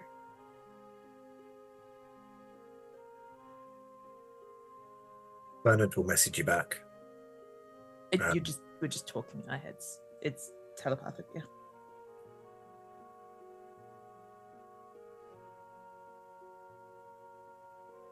I think I know where you're going with that. Maybe let's just hold tight for the moment, because at least they are supervising. But if they tried to make a run for it, then maybe that's the point at which she should be separated from said coordinates. Well, I mean, she was very convincing, so perhaps it is fine. Or perhaps I have someone new to add to my list. I like to believe that people are, even if they're doing it for their own reasons,